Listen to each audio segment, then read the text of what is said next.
couldn't like figure out the real world, and so I just started playing games.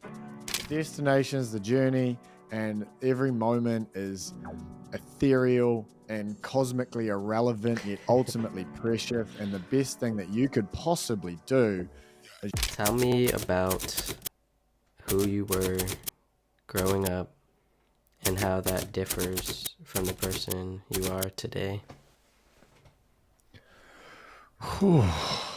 straight in the deep end. I like it. I like it. Um, okay. Who was I growing up and how's it this man? Interesting. Well, in a lot of ways it's absolutely exactly the same and then completely and utterly different. So, is there a specific age growing up, or is it like sub 10 teenager, or what are we talking? I'm thinking just any moments that you remember growing up and that were like core memories.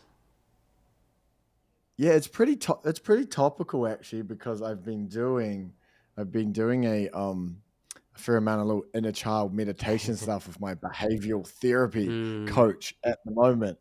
And so I suppose the man, as a kid, I was pretty anxious and stressed out and didn't really understand my place in the world. So I grew up in New Zealand, smallish town, and um, I was a pretty smart kid, full of potential, always in trouble with my teachers. Didn't really fit in with kids mm, very much. Like I was always trying to make friends, but couldn't really do it. Um, but specific, I was kind of trying to make friends with the cool kids, and if I wasn't friends with the cool kids, I didn't really want to play the game. I was really close with my family. I was lucky. I used to play like chess and cards with my dad mm-hmm. every day for hours and hours and hours. So I was kind of like, I was probably a little bit like I had friend groups at various times, but I was more of a loner. I Mm. played World of Warcraft. I had like 400 days played, so I was like a massive gamer type character. I was kind of like if I couldn't like figure out the real world, and so I just started playing games. And That's funny that you brought that up because I don't know how old you are, but I'm 30 and I had a friend, a best friend growing up in middle school. And one time I went over his house to spend the night, and his whole family was like, I don't even know what you want to call them, like World of Warcraft family. Like he nerds. had, they literally, like his dad, his mom, him, uh, and his sister, they had a whole like room dedicated to like they each had their own little um setup Set up. and each corner. I was like, that's crazy. Yeah, that would have been my dream at one point in time. So yeah, I used to play 14 hours a day. And so Damn. I guess I was like pretty anxious, misunderstood, full of potential, very smart, but never really able to apply myself,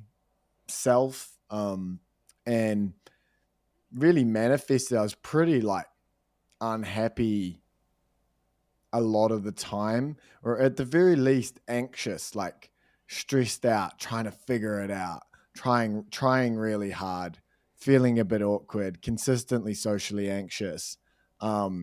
Like going to a social event was so stressful. I would just think about it for hours. Like, would I have to fight someone? Like, what would happen? Or Mm-hmm. what would it like?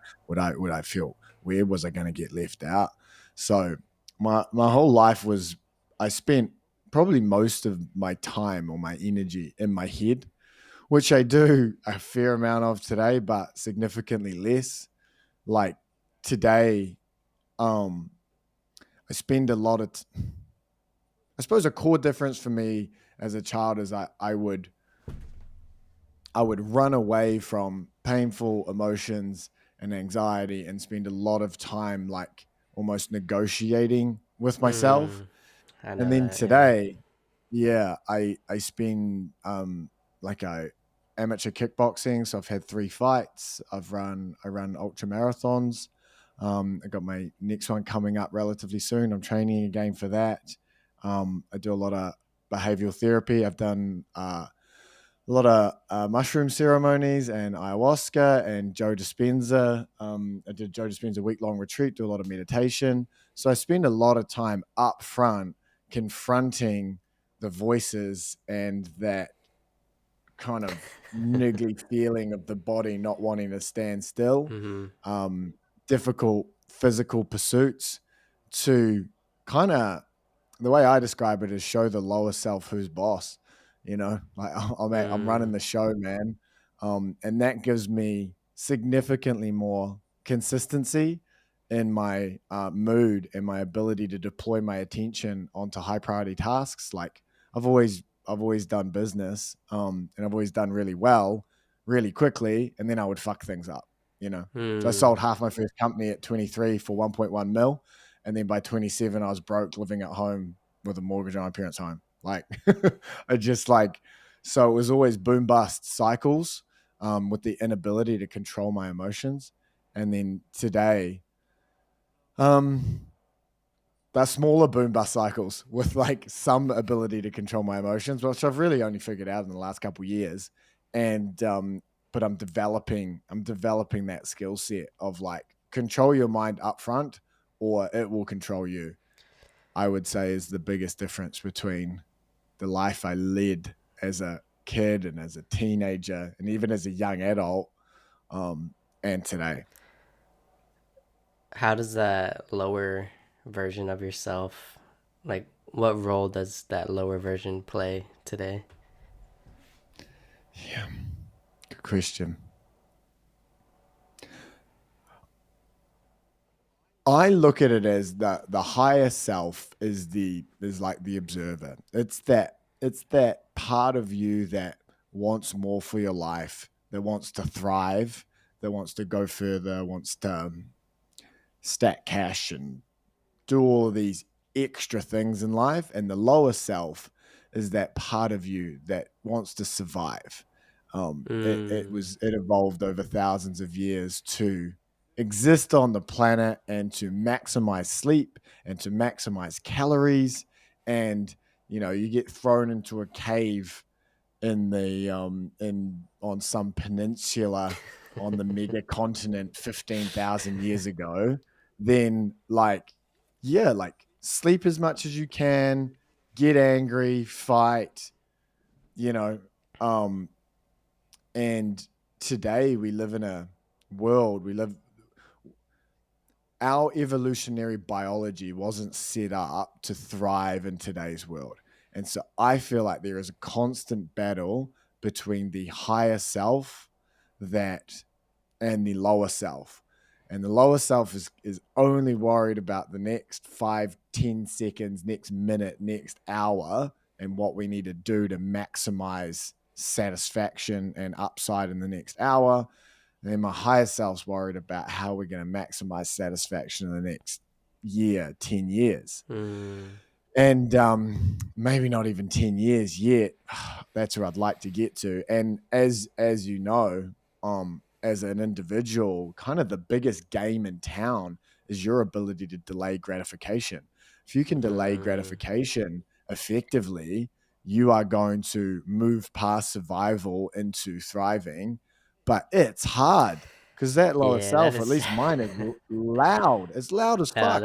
It's like, that is that is so huge, man. The ability to delay gratification is one of, I think that's like one of the biggest questions that anybody has to face that wants to achieve or has an ambition or anything that they want to do in their life. It's, you have to delay some sort of gratification.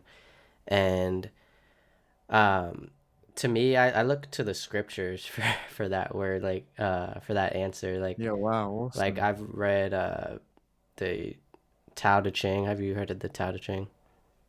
No. Tao Te Ching Talk to speaks me. of it. The Bhagavad Gita in Buddhism and Hinduism, they have a story about.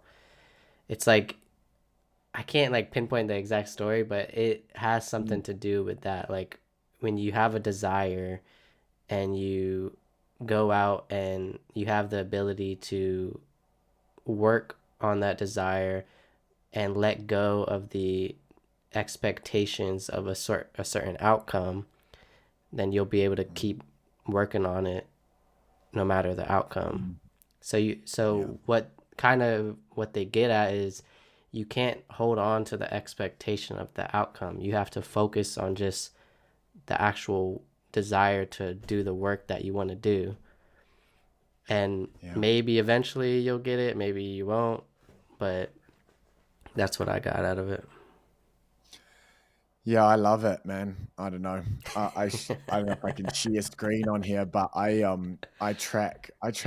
call them daily inputs. Mm, And as I've moved away from obsessively requiring or expecting a specific outcome mm, and moved towards focusing on the daily inputs that are mm. likely to create the life outcomes that I'm looking for. Um, yeah, everything works better. Funnily enough, what do you know?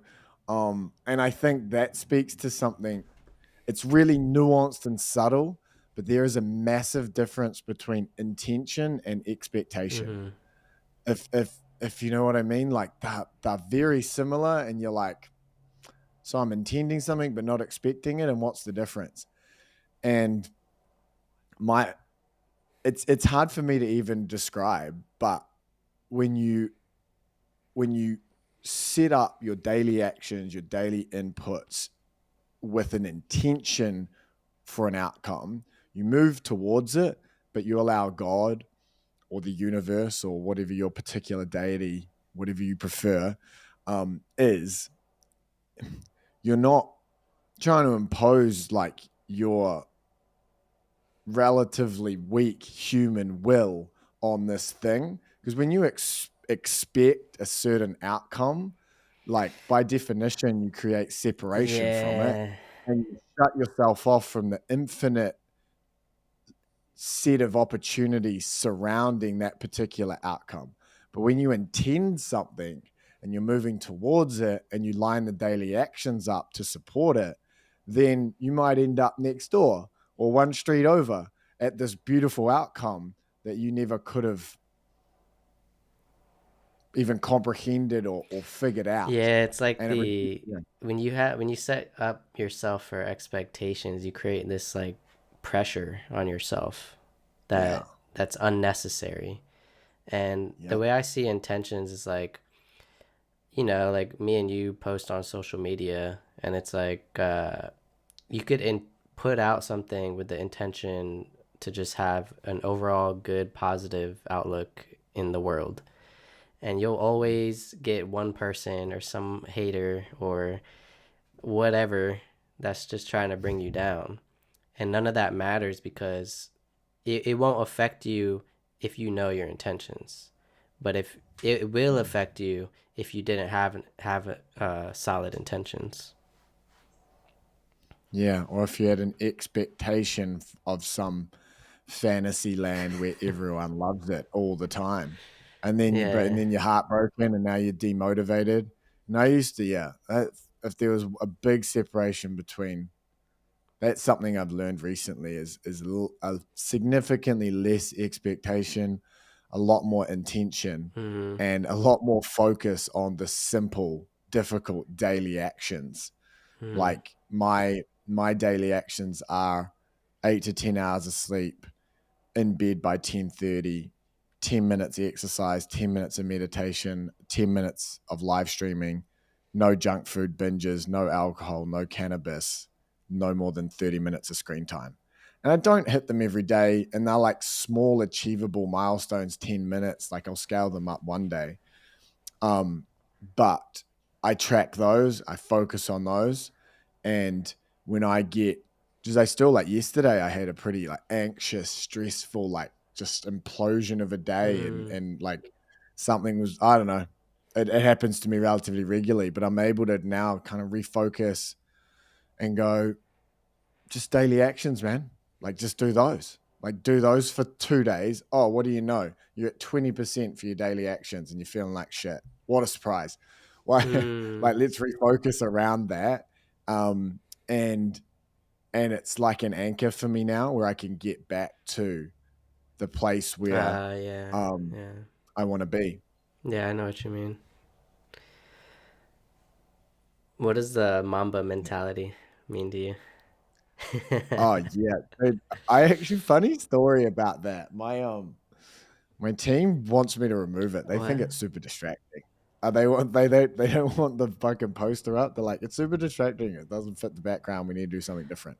But Really? I found this.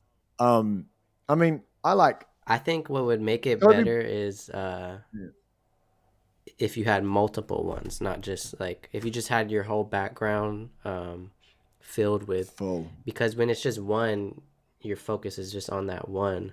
But when it's just like a culmination of things behind you, it's kind of like a piece of Agree. art. You just look at it like as a whole versus your focus on that one. It's like On that specific like face, yeah, like Kobe over there, yeah. like Like staring what at is he you, pretty doing? intense. What is he doing there? Is he looking directly at me? He's judging us. It's okay, Kobe. Chill out. Yeah. I know Mamba mentality to me, when I think of it, I think about his story about he would go into the gym in the morning and he needed to make 1,000 shots. Or was it 800? There was an amount of shots he needed to make. And he didn't leave the gym till he made the shots. It wasn't about attempts, it was about the shots he made. And then when he's in the game, keep shooting. Doesn't care. He didn't care how many he missed. He just keeps shooting. And I loved that. But it, like he took a training process, a daily small action of making X amount of shots, and then he carried that into the game, and he wouldn't let like the feedback of the world dissuade him from taking his shot. And I think that's gangster. I love that. And I found that poster when we were moving out of our office. So my second business was an agency. We scaled to like 85 team members. I sold Damn. 5% for 500,000 at 29. So that was my first like 8-figure paper valuation. And again, about a year and a half later, I was packing up the office and moving out, and we were down to 20 team members, and I kind of fucked it up. So we can get into how that happened, and I've learned a lot from my business. I've learned more from my business mistakes than I have from my wins. But Hmm. that poster was under the stairs, and it was the last thing I pulled out. Like I was by myself. I'd spent hours cleaning out this office. It was quite emotional. It was quite sad. And then I found this random poster. It was from an old client. Like it was a prop that we'd used for a shoot. And I've read it, and it just says a constant quest to try to be better today to than you were yesterday, and better tomorrow than you were the day before. So I read that and I was like, that's exactly the message I need right now. Wow, thank you. Yeah. And so I brought it home and put it there. But you're right, it needs to be part of a more, Like a mural. Just get a mural of those yeah, things.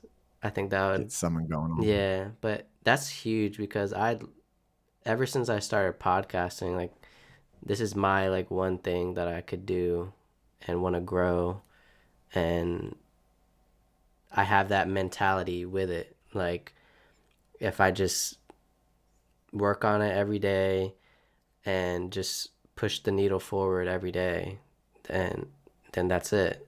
Like I just do it. I just show up and I just do it now.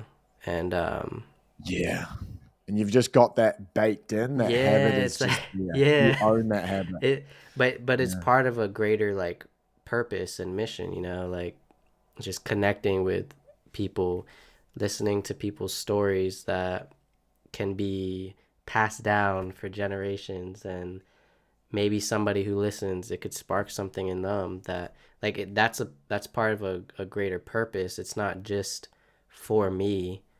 Um, so that's what keeps me going as well. Is like I can sit down and work on this and have genuine deep conversations with cool people from all around the world, and I can Yeah. push the needle just a little bit every day.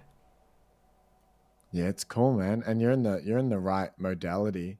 What do you like? I love the great image. What do you personally want out of it? Like, what is your intention? Do you My have one, or is it all intention, about the my mission? personal like selfish reason, I mean, I Yeah, just want to make a living on it, you know? Like I'm blessed to have retired from the military, to be able to have the free time to, like, I'm not rich or anything. I have enough to all my basic needs. Like if there was like the hierarchy of needs or whatever, like all my basic yeah, needs are covered. So it's like I have all this free time to actually work on something that I find meaningful and has a yeah, bigger purpose to it.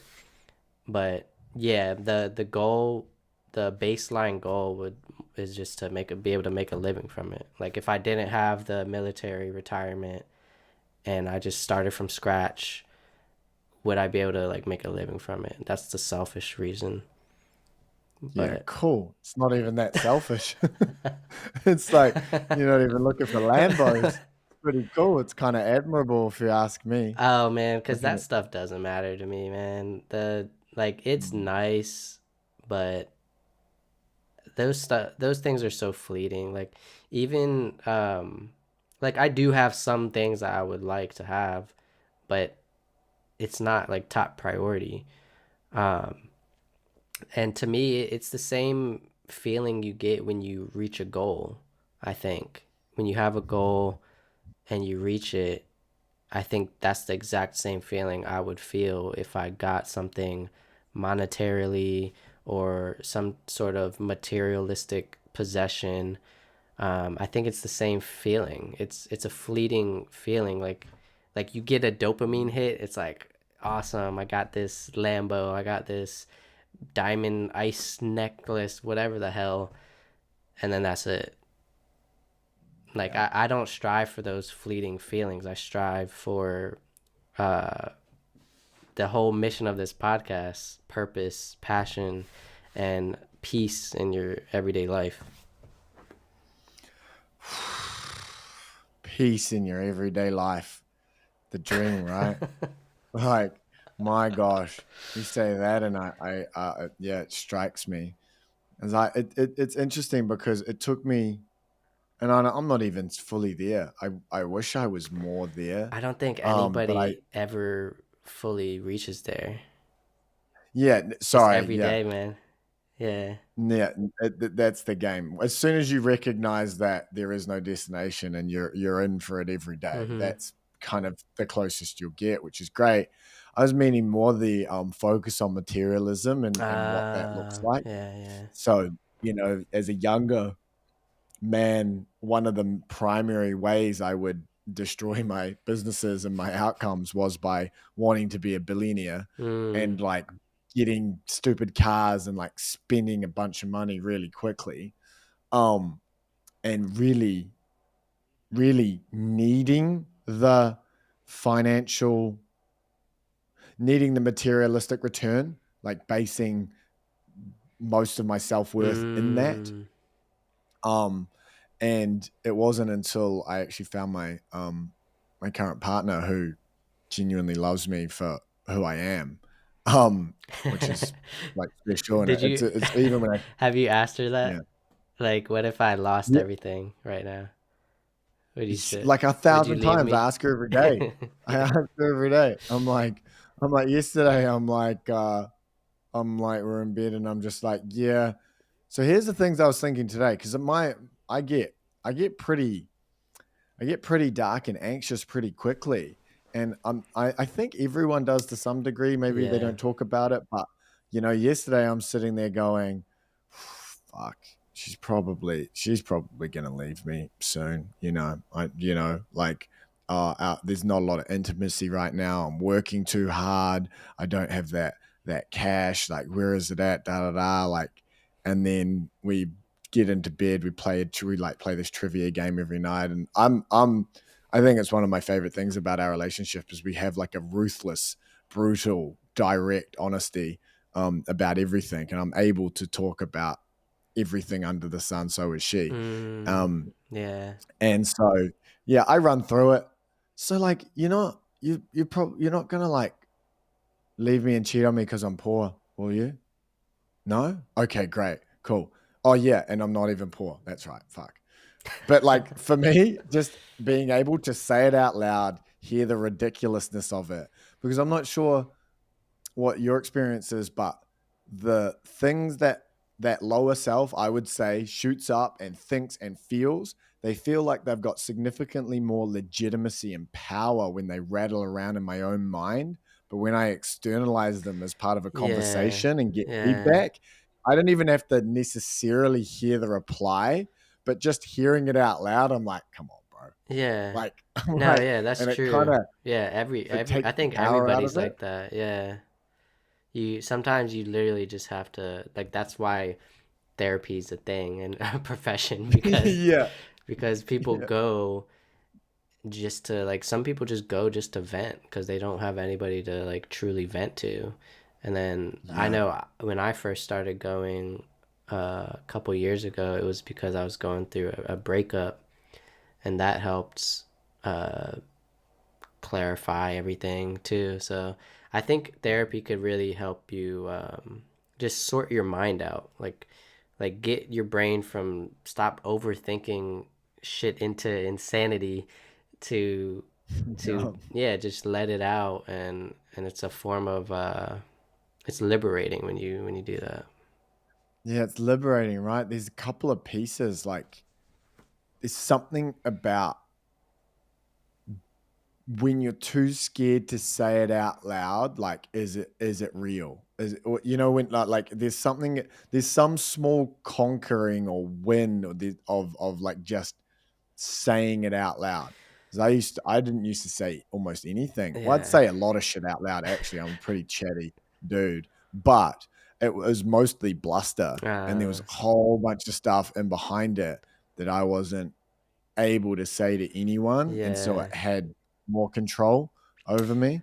I'm Yeah. interested in your what kind of what modality of therapy did you Do I engage practice with? every Yeah, day. Well, what do you mean, like back when I was doing therapy? yeah, yeah. Like It was what? just Like was regular, it? like you see it in the movies, Yeah, like you go sit go down on. and but I recommend everybody, if you're going to therapy, uh like shop around, find somebody that you feel like you could really like tell your deep dark secrets to. Because when Mm, you, it's exactly that, like when you're saying it, when you just say it out loud, something you've never said before, and it could be some like traumatic, deep ass, dark shit. There, there's there's yeah, something about just letting it free into the universe that that feels good. yeah, yeah. Even That so true. traumatic, like it could be the most traumatic shit, but like really just having somebody there and listening to you, it's freeing. Yeah, traumatic, dark ass shit. Yeah, yeah. We've all got it, right? Like, we've all got But it. that makes Maybe you some. that gives you power over it, though. I think Yeah, that's the key thing is so many people who've gone through traumatic shit in the past, PTSD, whatever, they are a slave to that thought, that feeling of the past every day mhm, because they haven't worked through it. And it's not yeah, until you work through it in whatever way that works for you. It could be therapy, it could be whatever modality that you want to use. But once you actually work through it, you don't become a victim to it anymore. You become you power you have the power yeah, over it. yeah, yeah. You become empowered. I think for sure. And sometimes, like, therapy can be expensive, right? And you don't have the access. A So, friend, somebody, find somebody that you like can. buddy system, yeah, I believe in the buddy system so intensely. Like one of the main things that's gotten me to the point I'm at, and I should have mentioned this earlier, but like I didn't just fucking run into kickboxing and running and all that sort of stuff, Mm, but having like having someone with maybe a shared ideological view or a shared background or just shared common interest or especially an aligned path, if you can connect with someone that has a similar destination to you and mm, you can hold each other accountable on the journey, I mm-hmm, think it's like part of the magic. And that person, um you know th- it's like mutual therapy, you're kind of in it together. mm-hmm. So and it can be maybe less intimidating as well than like a therapy environment because you're kind of Yeah, on the spot, right? Like you're in there, you're in the chair, yeah. spotlights on.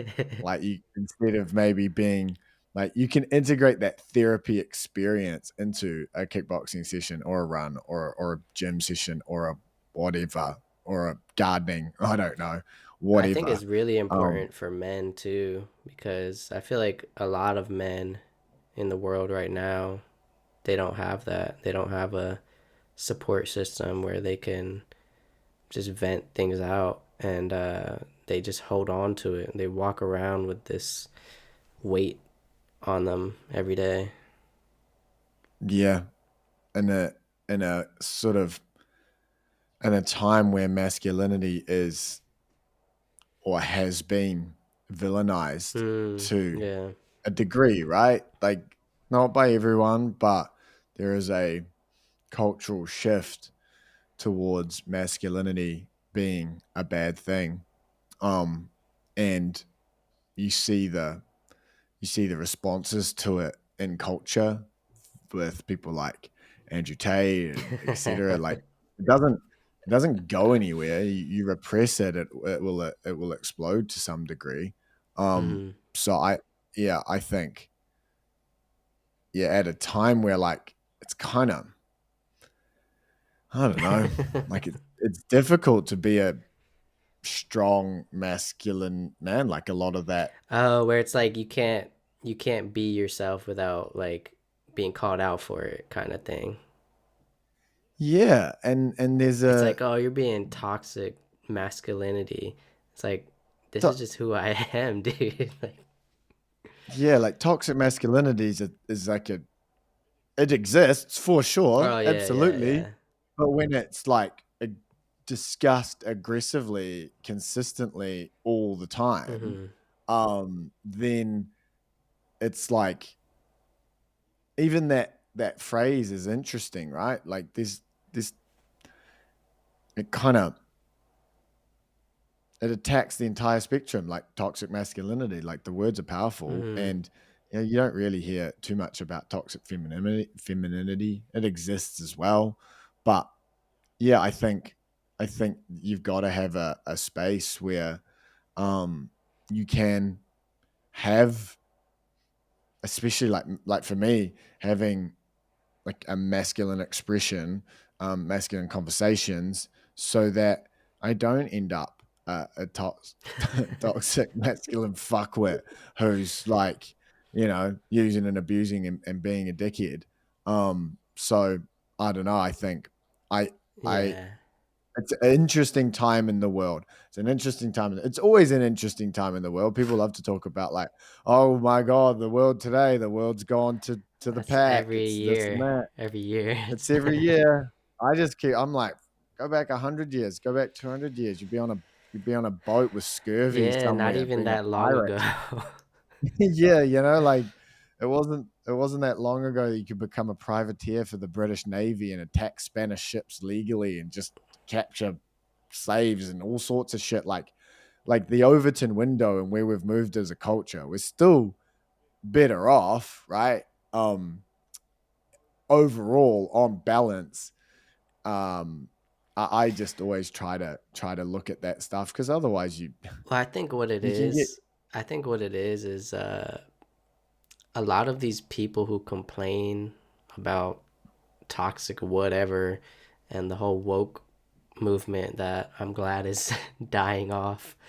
Uh, yeah it's it's because they take life for granted, and it's like If Yeah, you interesting. took these people, these same people, and exactly what we said, put them back 100 years, they would not be like that. They would not, or better yet, fucking send ship them off to North Korea and and complain then.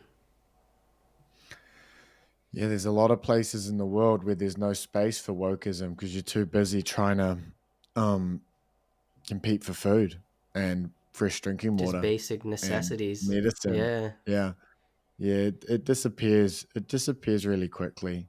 What do they say? There's a saying: "Strong men create Oh yeah. good Yeah. times. Good times create weak men. Weak men create Hard bad times. times. Yeah. Bad men. Bad times create hard times. Create Yeah. good Yeah. men." So it kind of it revolves and it happens like It's a pretty cycle. systemically Yeah. in like this 80-year ish cycle.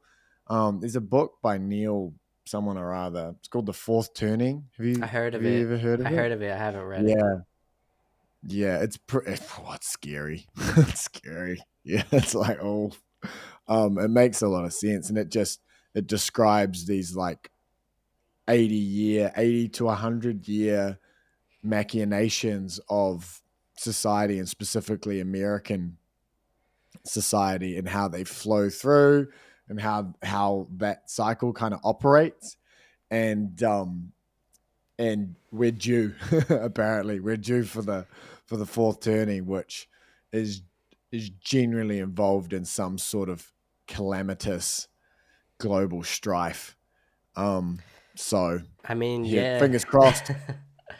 I mean, it is kind of crazy to like if you look at history, there's not one civilization that survived. Nope. Like if you look back on history, the greatest powers in the world, they're not the greatest powers anymore. Yep, the only thing we learn from history is that we don't learn from history. Is a good one. Yeah, that's the Yeah. only thing. And the American Empire right now is very similar to the Roman Empire. We didn't like they didn't conquer the governments; they kind of just conquered the industry. Mm. Like it's a bit you when you think about like America and the UK, Canada, Western Europe, New Zealand, and you had there's other places, Philippines, etc., but that they're not sort of part of the cadre anymore. But there is a pretty specific. The West is essentially like this American-led empire, right? But Mm. they all have their time in the sun, um, and then there's a decline, which you could argue it wouldn't be hard to argue we're in that right in that space. I'd be in like your perspective being having been in the military must be interesting what you see in the Yeah. world because you're right in the thick of it. I seen being in the well, now retired from the Navy, um, you see both sides. Like you see good parts of it and then you see the power and control part of it. Because when you're in the military and you're working for the government, there's people who have certain positions that they just they get into a position of power and they just fucking run with it and do what I say and shut the fuck up type of mentality.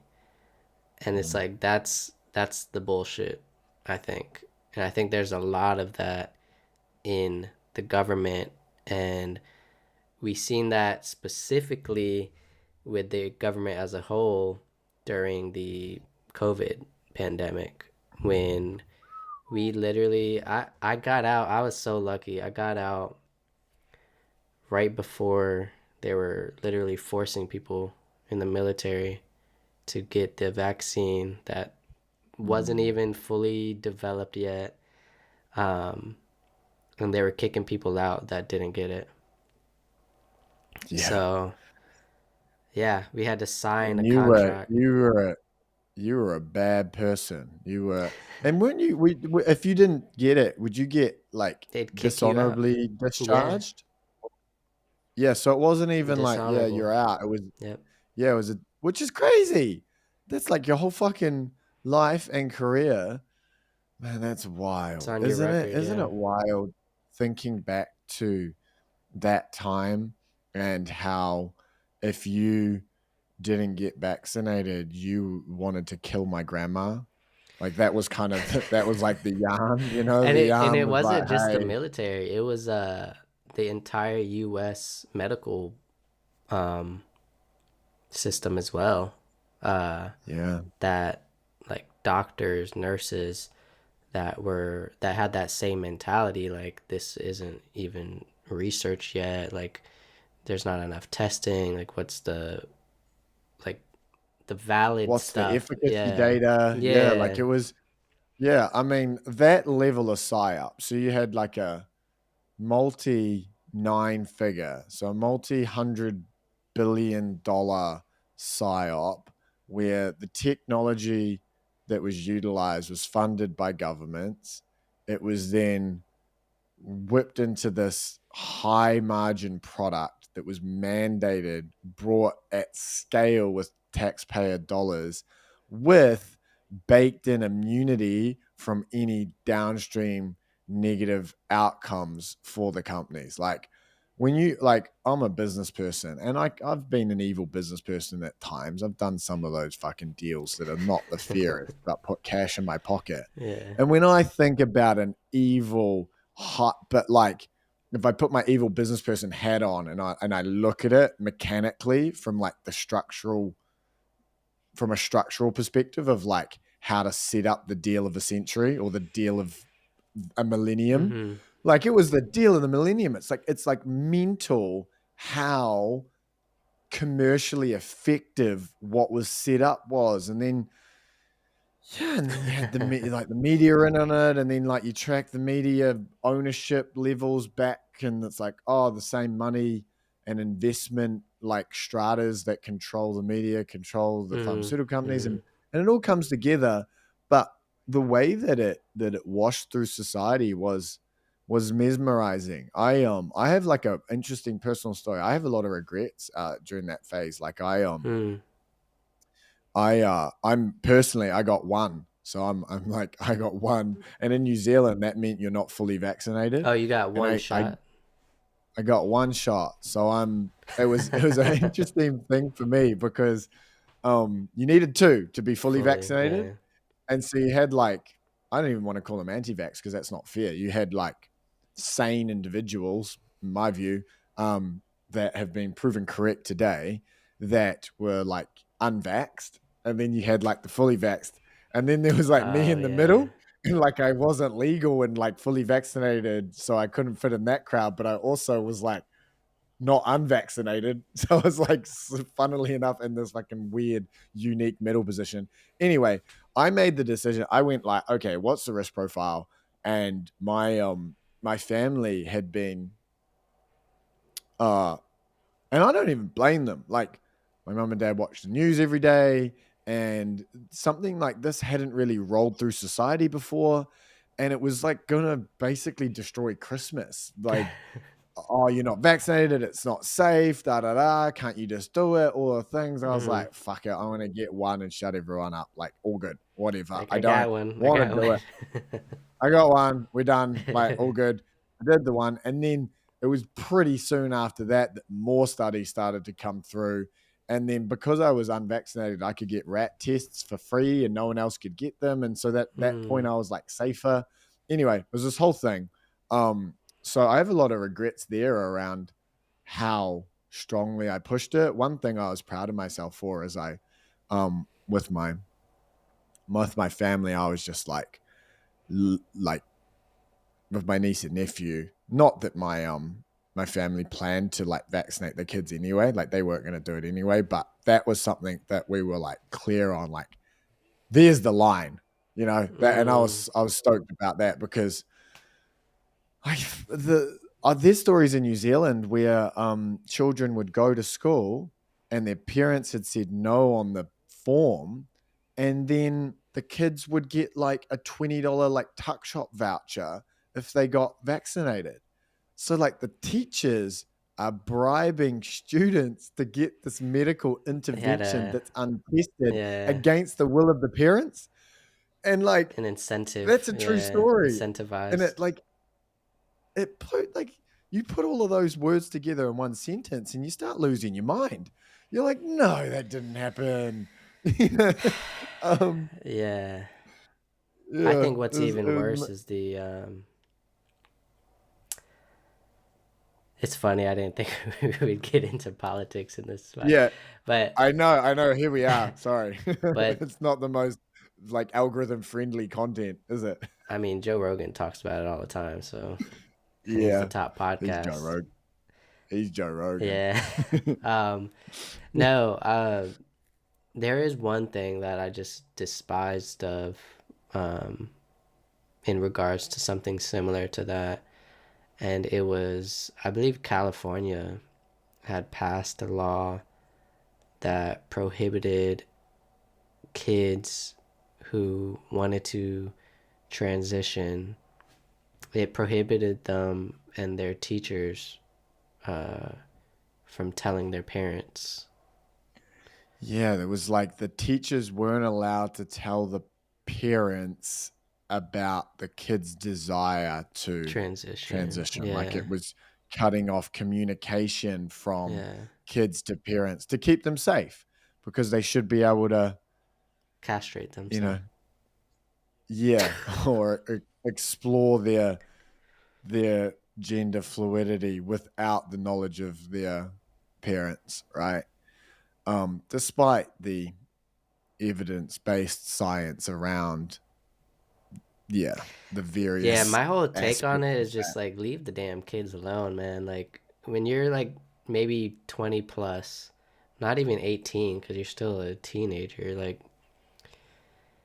your brain's not even fully developed yet. Like how about that? Like that should be it. Like when your brain is fully developed, like 25 to 30, between that age, then you could do it. But any younger, it's like you're still figuring out who the hell you are.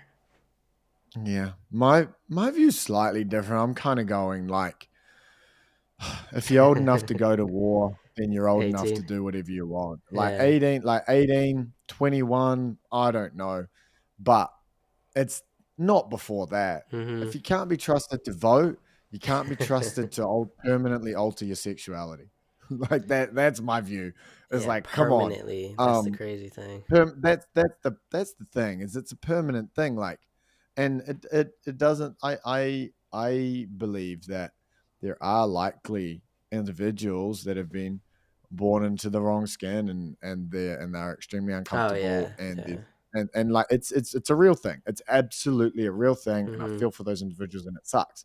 But the problem, like the reason that laws and mandates and various elements exist is to protect um, the majority from minority outcomes, right? Because like Mm. some 12-year-olds, some 14-year-olds can drink responsibly, but not many of them. So we ban it, you know?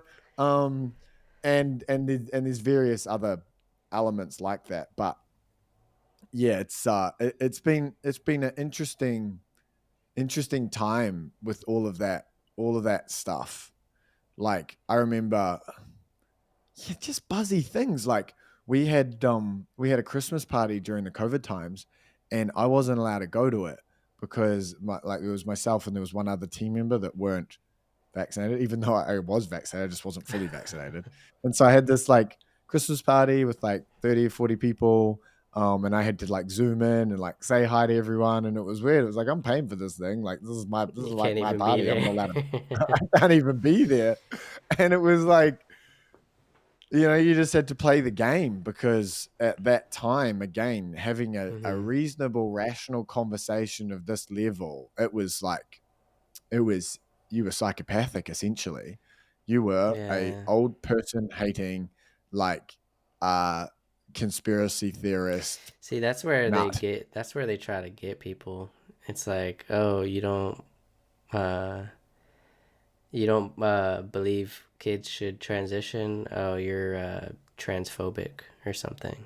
It's like, okay, now Yeah, you just call me names because I don't believe the same thing as you. yeah. It very quickly becomes a straw man, Mm. aggressive, like you hate the whole thing. I'm like, no. And it's like, no, I don't hate the whole thing. And Yeah. I like all people individually. I don't believe and support some of the like big loud movements. I don't know if they're like productive for society as a whole, but as a as an individual human, I as an adult human, you should do whatever the fuck you want to do. That's cool. Like that's sweet as. And Yeah. it's okay. It's okay to like have opposing views. Like we need opposing views. We should have opposing views and then we should discuss them at large, you know. But it is what it is. I think. Do you know? Have you this concept of the Overton window? Have Mm. you? So the Overton window is like what's acceptable for public discourse at any given time, and so it Um, goes on a scale from like unthinkable, radical, yeah. sane policy is in the middle, and what is policy today, what is unthinkable today will be policy one day, and vice versa. For example, 200 years ago, it was policy to utilize slavery to drive industry. And, there was all sorts of things that are unthinkable today. And there are things that are unthinkable or undiscussable. Like that Overton window Yeah. shifted really quickly in COVID times, going pre-COVID before the what I would call propaganda, mass scale propaganda came through.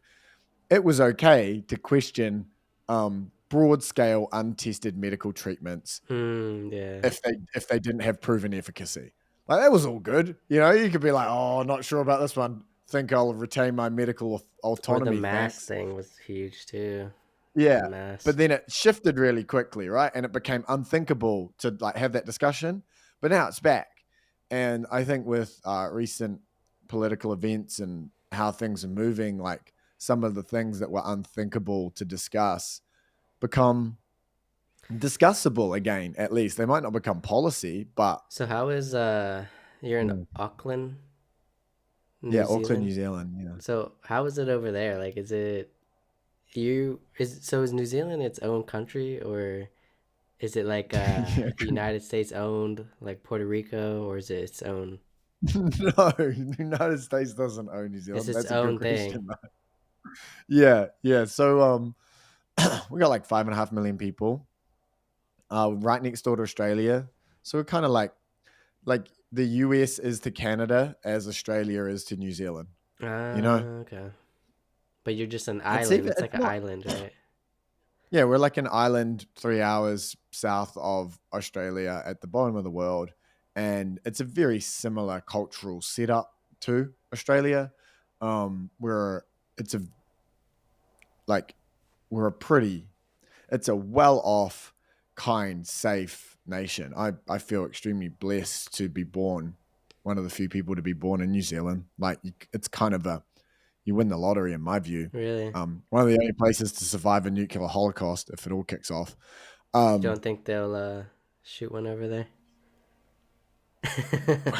Not really. Maybe they nuke Australia. I Yeah, don't I know. just seen But that's crazy. I just seen a YouTube video uh showing um the different nuclear warheads in the world, and it really, compared the big one in was it Hiroshima, I believe. yeah, Um the one we have and now, Nagasaki. yeah, the one we have now is like 100 times that size.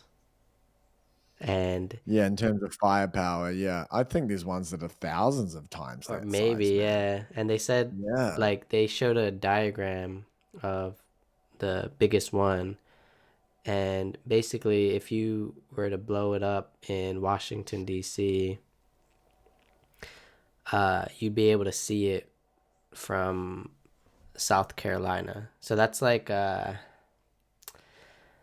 Probably, I think like 1,000 miles, Yeah, maybe. thousands of miles. Yeah. About 1,000 miles away, you'd be able to see like in the sky, like that shit's happening over there. Scary times. Please, please, guys, keep your fingers off the button. And that's like the scary stuff, you know. You look at the like the Biden administration and stuff, and you're like, that's the guy. That's the big red button guy.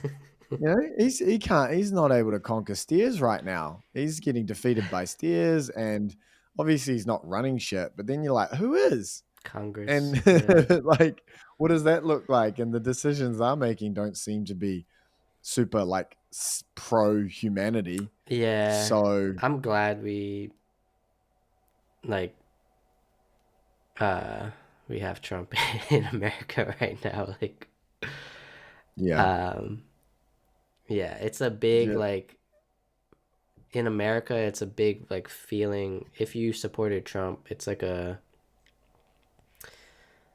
weight lifted off of it's like, oh, we like that's somebody we could trust to focus on America and focus on building back up America and not uh the bureaucracy or the government or other countries' wars, but we're focused on building ourselves back up. And it's like a weight yeah, lifted. yeah. Wow, yeah, it's really interesting. I don't know if I'd call myself a Trump supporter specifically because I look at him as an option and I go like, oh, really? Like, but in terms of the alternative, you know, like Yeah. this deep state, non-elected Kamala Harris talking point teleprompter, weird sort of policy driven situation.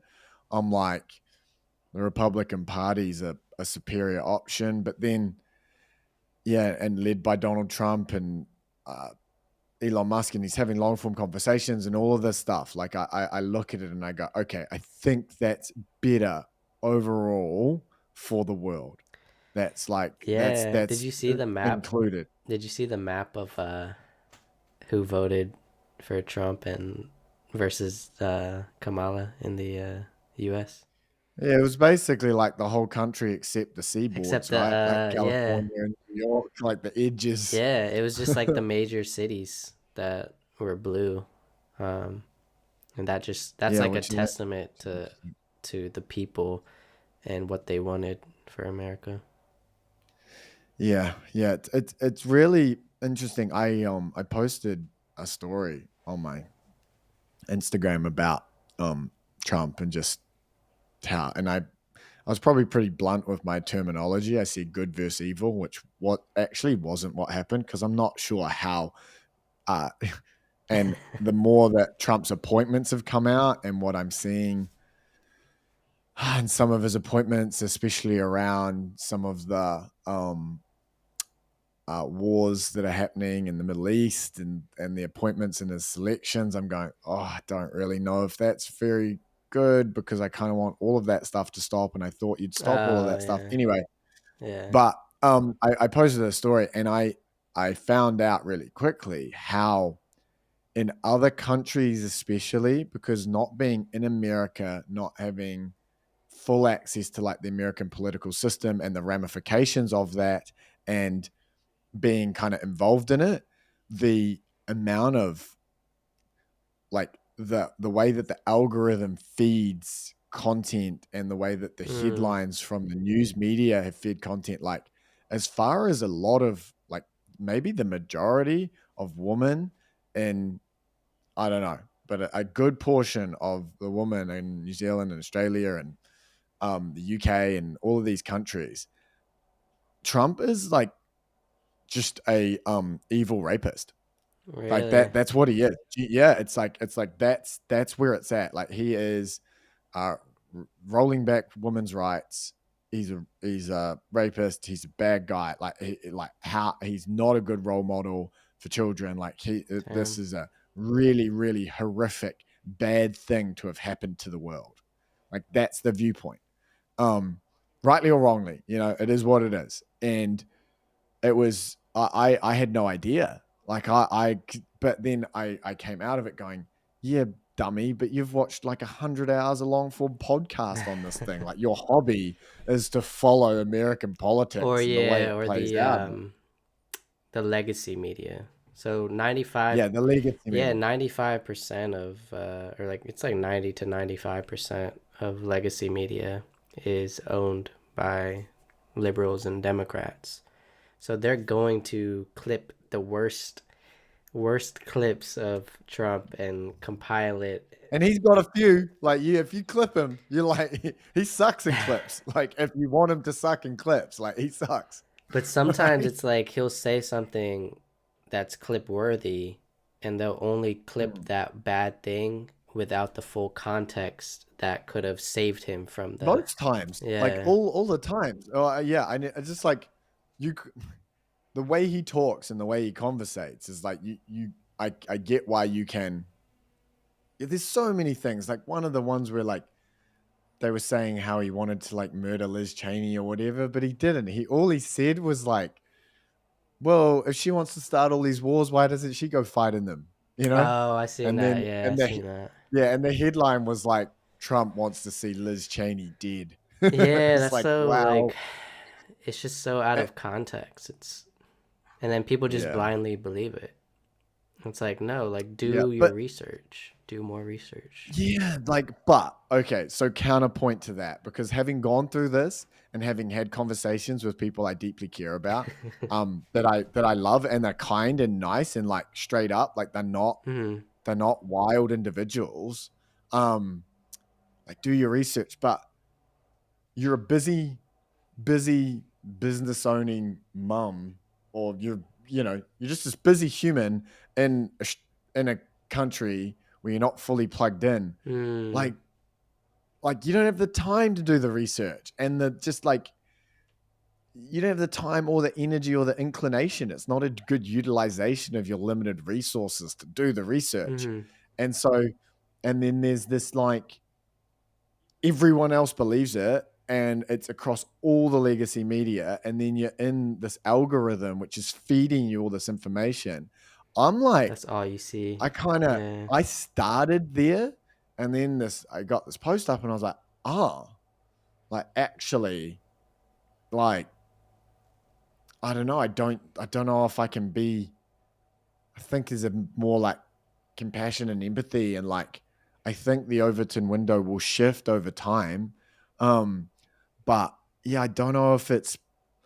I don't know if it's the individual's fault. It's like so Yeah. pervasive I and think serious. Like, I think what it is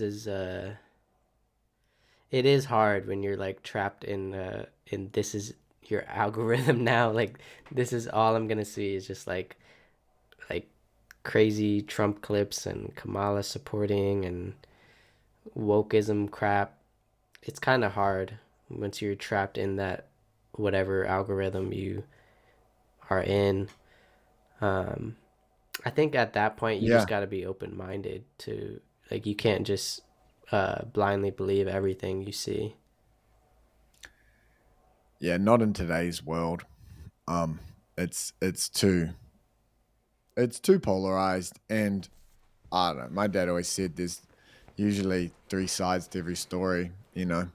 Your side, my side, and the truth, which is somewhere, somewhere in the middle.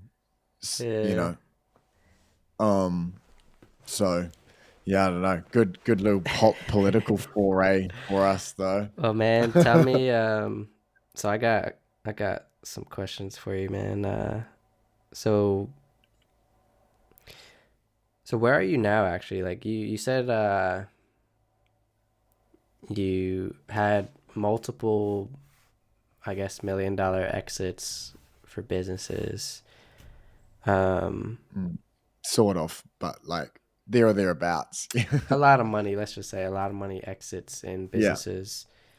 for Um, me, yeah, tell me more about that, and then like where you are now today. yeah. Um. So man, like I guess, harkening back to that experience as a child, I was always looking to fit in, wanted to be one of the cool kids, and figured out like relatively early on that if I had money and it would give me a certain level of respect, and then I could utilize that money to control individuals. At the time, Controlling.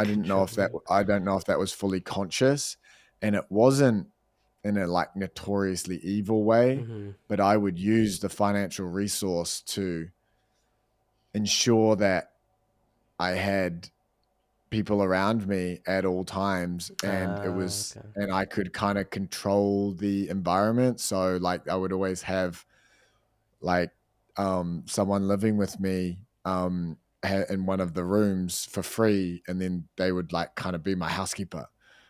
Really? Would you pay Or them? I Yeah, like a little bit, or it'd be like free food and rent, and then like you look after the house. Like that was kind of the deal. Okay. So it was like indentured servitude almost, but not servitude. But so anyway, I'm going down a bit of a rabbit hole here. But what I'm getting at is like money and financial status became like my social token. Like it's how I Mm-hmm. define the entirety of my self-worth, and it's how I kept myself safe from negative, like as much negative feelings, even though I was a very angsty, up and down, depressed, anxious, manic individual. Like I got diagnosed with type 2 bipolar and ADHD, which, I'm probably ADHD. I don't like the labels specifically. I don't take the medication or anything, but Mm-hmm. um I don't know about the type 2 diagnosis. At some point I thought it might be autism, not sure about that either. I don't know. I've But I was up and down and all over the place and really, really struggling in my life. And I used business and money as my identity. So Mm. because I think, again, we had an earlier theme around expectation, because I needed and required cash, I expected to be able to make money to be who I was. I would kind of hold on to it so tight I'd end up destroying it. So, Mm. my first business, like I said, I got 1.1 mil at 23 in terms of like cash and loans and some value, and then ended up destroying that business. Started again. Had no money to start my own brand, so I started an agency. Within 2 years, I sold that 5%, got 500,000. We had a large business. We made like a 1.1, it was like $1.2 million net profit in our first full year of that agency with my mentor Brad, who really took me under his wing, and that was probably when things started to shift a lot. Like I had a mentor, and he was able to help me start to confront the that lower self. Mm-hmm. Because basically what would happen in my life is I would get to the point where I was broke and fucked and had nothing, and then like my survival instinct would turn on, and Mm-hmm. I would work like really hard, like Mm. 14 hours a day, until um doing nothing else obsessively until I reached this point, right? And for me, the barometer, like what my body needed, or my I don't want to say my soul because it's not my soul, but like what my lower self needed at that point to feel like a human was seemed like about $1 million. Like if I could get $1 million, that was enough to be cool, to control my environment, to have some sycophants around me, to like get the girls that I wanted to get. And then like I would basically get into this like depressive, anxious thing, Mm. and I would buy other businesses, start other businesses, distract myself, start new projects, constantly iterate. And I would just end up in this kind of depressed, anxious, lights are on, but no one's home state Mm-hmm. until the business would implode. And then I was like back at like this zero self worth, like I suck, I hate myself stage. And that would drive me to build the new thing. And so coming through this last iteration, Mm-hmm. we ended up dissolving the agency and moving into our business now, which is the e-commerce accelerator. So we basically help businesses build internal agencies. So I'll come into your brand Mm. and we'll plug in the high level systems to run everything from product market fit, growth strategy, finance, meta ads, Google ads, email marketing, website optimization, website CRO, the whole kit and caboodle, ops, HR. And then we'll recruit professional staff to run those systems, and then we will coach and mentor you through standing that system up so brands can move away from relying on agencies, and um, they can own their own destiny. And so you get like Mm. the high level expertise of an agency because we feed the intellectual property into your business, but you have the control and cost efficiency of an internal team. And Okay. so that's where we're at today. And it's a great business and it's really fantastic. But through dissolving the agency, like the first half of this year, we lost a couple of $100,000 and got really close, like with cash reserves. And then I got to the point where I had like less than 100K of cash reserves in the bank. And it kind of like flicked that switch in me of like, oh gosh, we better do something. Um, and the objective this time has been really about building something sustainable that's separate from my identity, that is that isn't a requisite. Like it's not about me trying to get the amount of money so that I can love myself and feel okay and at night, and I can control my environment and control people and be this kind of like, it's real lower self shit, real survival shit. You know, this time I want to thrive. And I've never been able to get past Yeah. that like $1 million state because that was what I expected, and it was enough.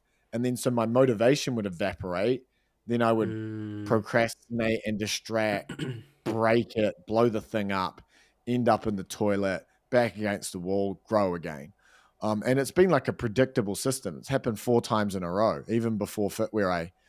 At my first business, which was like, it was the apparel brand, but it was a different version of the apparel brand. We had a page, I partnered with this page called She Squats Bro. It was the 67th biggest page or something on Facebook. We were getting 10 million impressions a week for free. It was my first ever thing I'd done. And we were doing $40,000 a week in these singlets that were costing like $5. We were selling them for 40. I was making like 30 grand a week. Like, because with no ads, this was just like free reach. Mm. This is 2012, Mm. you know, back in the good old days, like when Facebook The just like, Facebook man, days. Yeah. you roll your face across the keyboard and money would just piss out of the screen at you. It was like, oh my god. And I think that was one of the main things that set me up to fail later. It was like, I'm a genius. Everything I touch turns to gold. But I Yeah. had no idea that I was in the middle of this mass arbitrage opportunity, and everyone that was had a Facebook page was printing money. Mm. Anyway, so fast forward to today, the where I'm at is I'm I've got my partner who one day, all going well, she'll marry me and we'll have children, and I'll build a family, which is always what I've wanted to do. I've always had this story where I wanted to be as good a father as my father was to me. Um, and I had that story, but I didn't live it. I would say that to people and it sounded great, but I wasn't actually like Mm-hmm. living it. My daily actions weren't aligned to it. I wasn't authentically actually trying to do that. Mm-hmm. Um, and so now that's what it's about. Like it's about uh moving past this internal barometer, avoiding the mistakes. Don't buy the new company, don't start the new brand, don't hand the keys over to the new general manager who's not trained. Like I've made every mistake now and destroyed these companies um to the point where it's like you now, I have a different like calibration of my self-worth, and this money is not about making me love myself. Like I'm not perfect, I've done a lot of bad things to a lot of people, um but I've owned up to just about all of them, and I'll do my best to make right. There's still some things that I need to own up to and make right in my life, but like I'm at a place where I'm trying to reach the internal self love Mm-hmm. without the cash. the cash and the business. I want to build a business that produces $1.2 million a year of net profit, which will result in around 70, 80K in take home cash for me personally. Mm. And that's not about loving myself and being worthy and being cool and being the man. That's about setting myself and my family and my extended family up to live the best possible life they can live. Mm-hmm. And so in my family, I'm kind of the one that was blessed with the capability, the life story, the whatever, to be able to create that type of wealth. Mm-hmm. And if my niece needs an experimental cancer treatment that's 200 grand, I want to be able to be like, here you go. Yeah. And like, I can do that. And so I want to be able to do that stuff. And so that's, yeah, what it's about now. It's not about trying to fill the gap of self-love, because then as soon as that gap's filled, I would just fall off the rails. I would spin out and blow it all up. Yeah, it's not So money isn't yeah, when your sole focus is on the money, it's like there's never enough. It's you're always going to be chasing. Um yeah. so you have to replace that with something that you're not always chasing, something that's always with you. Yeah, and for me it was even worse, because there was enough. Like my internal self was like, "Oh, yep, that's enough. We're cool now. We don't hate ourselves. You can like get through the next couple of years." And then it would fucking implode and I would start again. And again, this is all with like hindsight. Mhm. Like, Mhm. I wasn't seeing this at the time. It wasn't playing out this way for me at the time. I didn't recognize it. So yeah, I don't know. That was a bit of a rant. Sorry, it's a long No, answer to the no, question. it's Hopefully, okay, it man.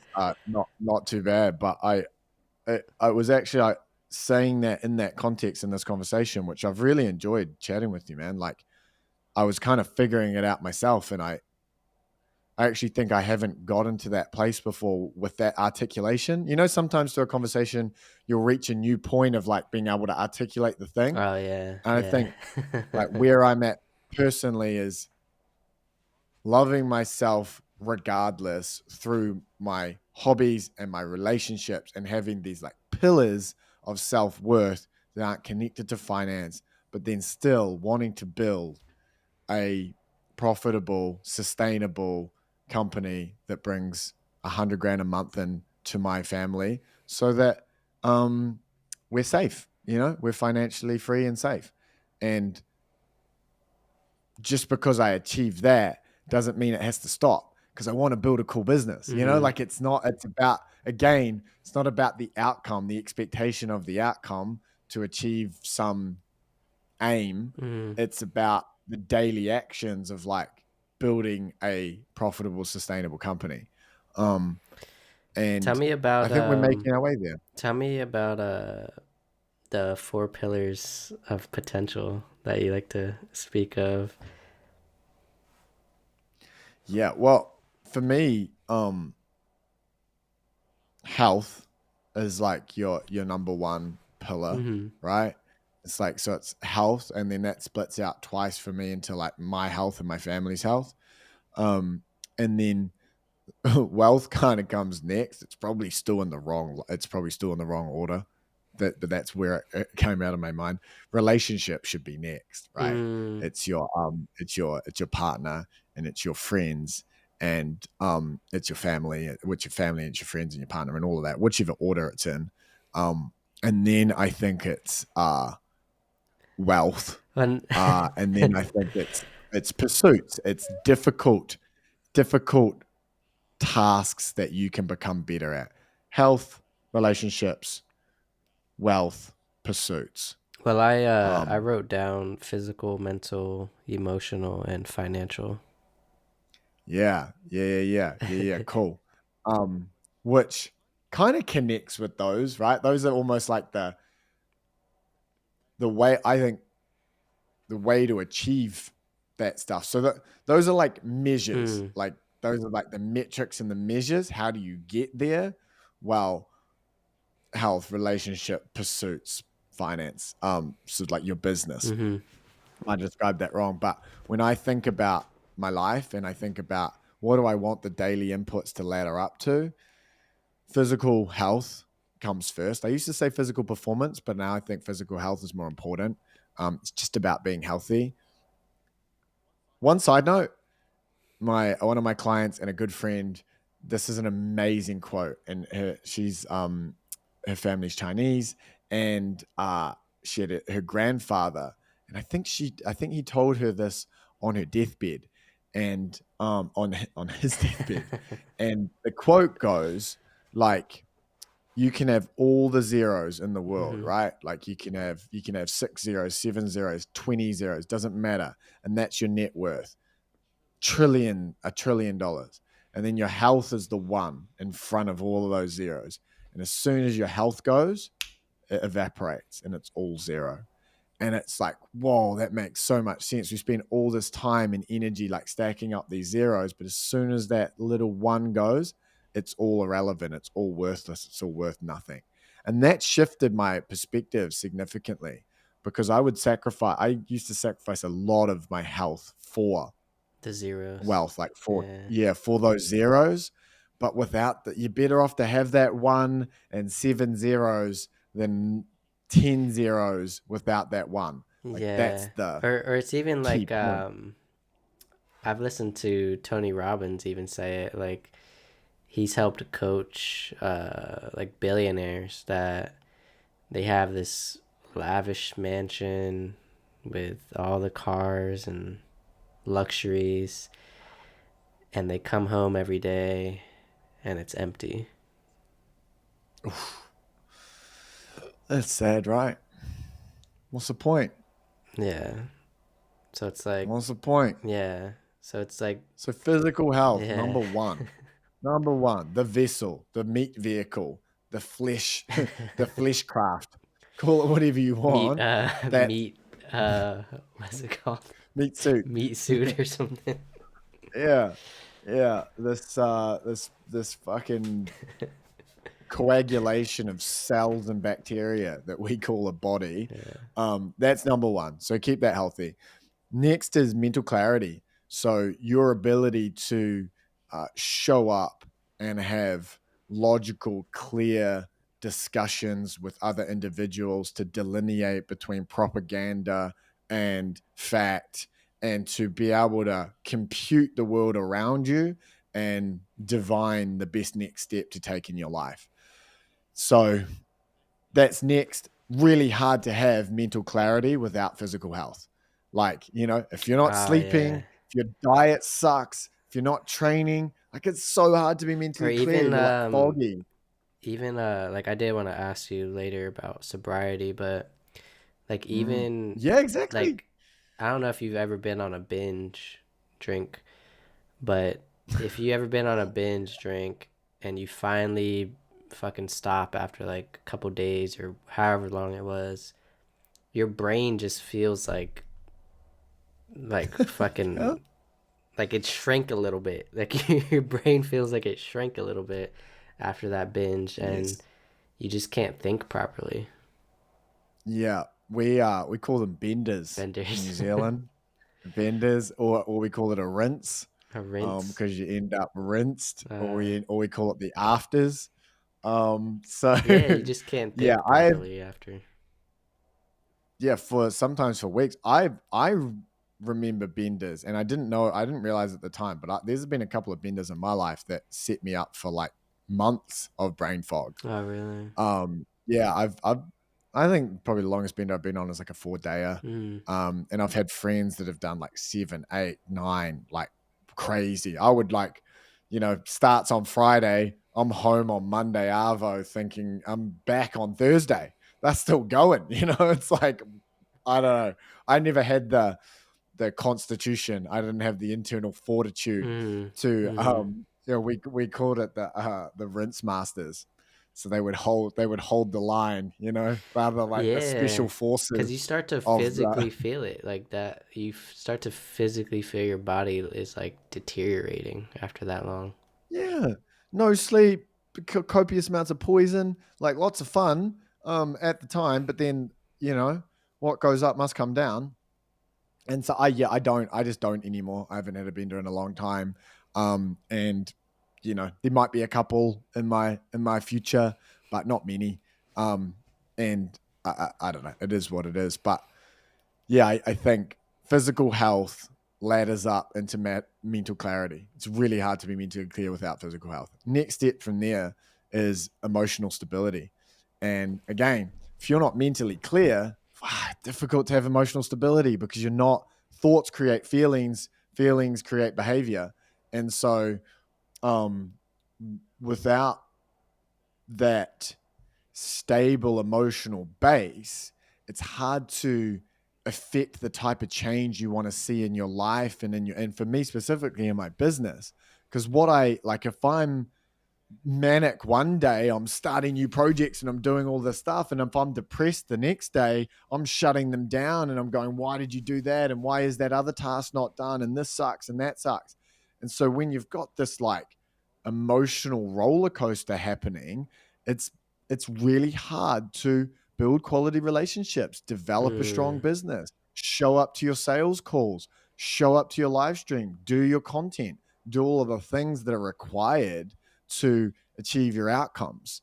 And then, so again, physical health ladders into mental clarity. Mental clarity allows you to achieve emotional stability as long as you're still physically healthy while you're there.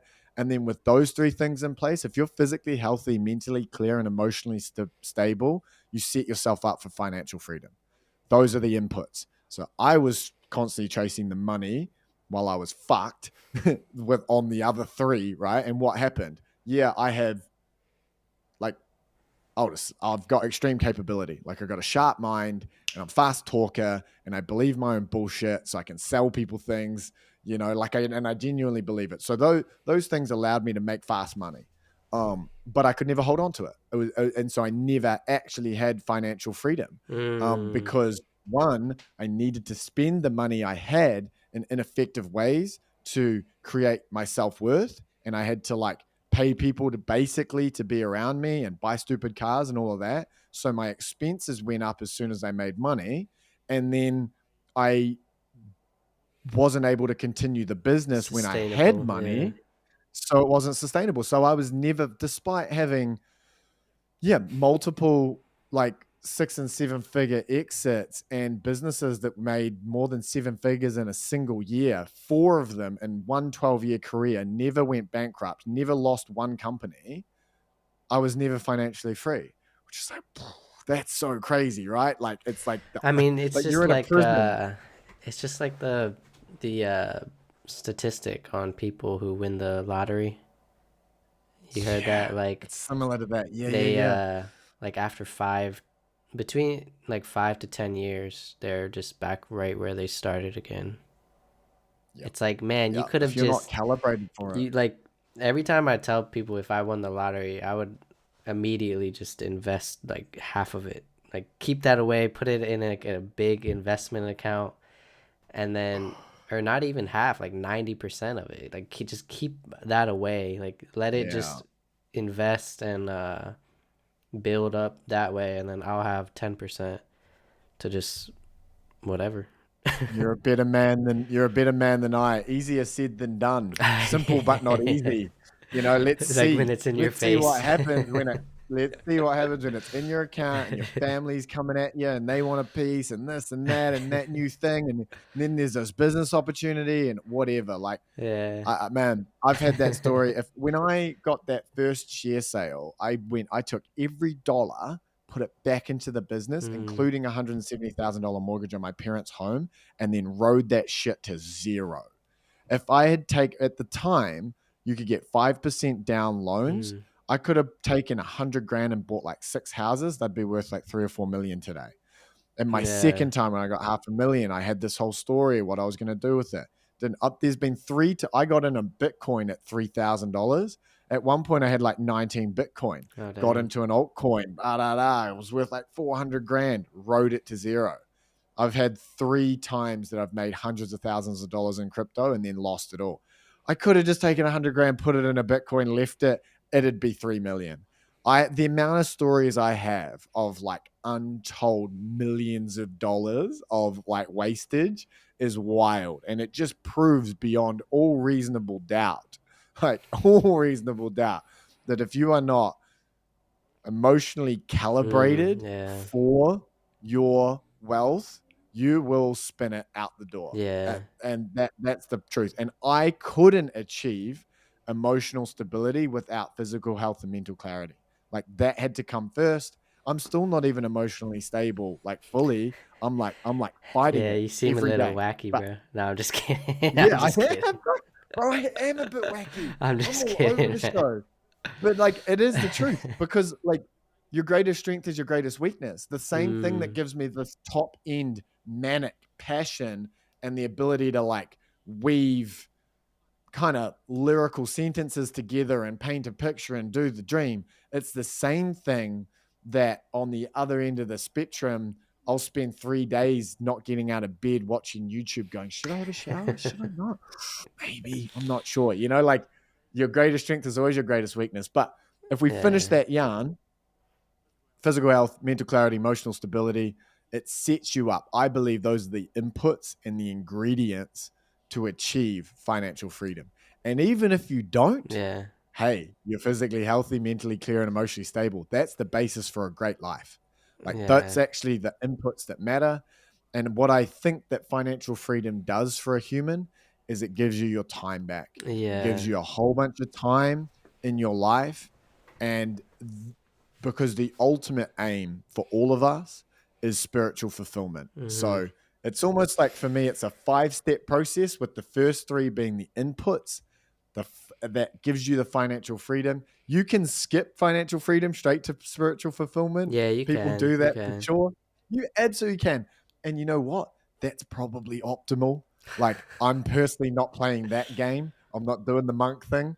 I wanna have some nice shit too. I like $5,000 a night hotel rooms in Ibiza. Like I like that shit. Yeah, it's just Um, enjoying the nice things, that yeah, people have but not created. needing them. Yeah, yeah. You know, it's like wanting them but not needing them. And then spiritual fulfillment for me, I'm not fully there yet. I've been walking with God to some degree recently, like Christian faith, and because I believe we kind of exist on a platform of Judeo-Christian values, at least in the West. Like we are ultimately a Christian nation. It's how our systems are set up. It's why Yeah. we live the way we do.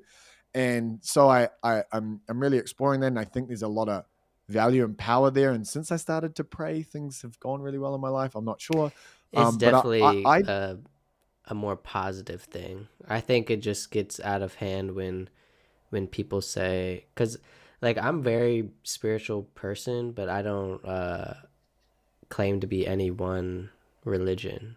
So it's kind of weird yeah, because awesome, yeah, cuz I grew up Christian. I grew up going to Catholic church and learning about Jesus. But then as I became an yeah, adult, I started to just on my own self just looking out for answers on spirituality. And like I was saying, I was studying Taoism, I was studying Buddhism, I was studying Hinduism, and um I started to notice all of the spiritualities have like they overlap in a lot of their moralities and beliefs. And the thing that I disagree with uh about some like religions is it's like no, like this you have to follow this way and everything else is like wrong. I don't yeah. see it as that. I see it as like just follow whatever you feel connects you with the divine whatever, and let's just call it that. I understand. That makes perfect sense. I believe there's the one truth, Mm-hmm. right? I think there's the one truth at the core of it all, and it. I don't think it's any coincidence that these religious that every not every maybe no I'm willing to say it, every religion converges in one way or another on this one truth, Mm, right? There is like yeah, I'd go further than overlap. I'd say convergence. There's a mm, huge amount there. um but then I think about religion in different capacities.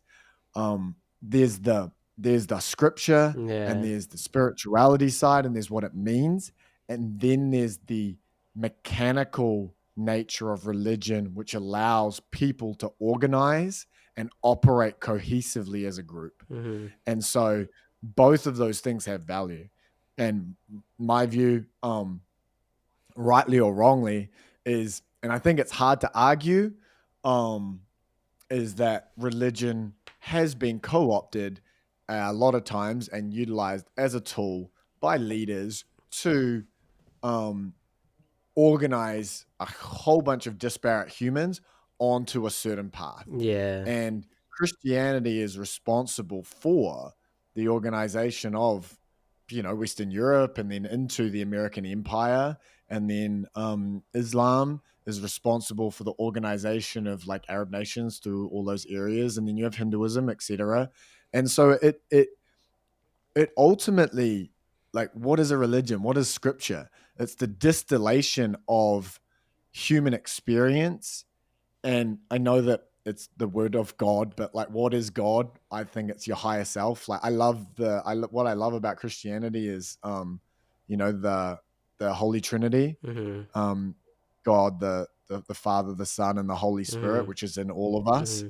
And there's the holiest version, there's the purest version of any one human, and you can live that out, right?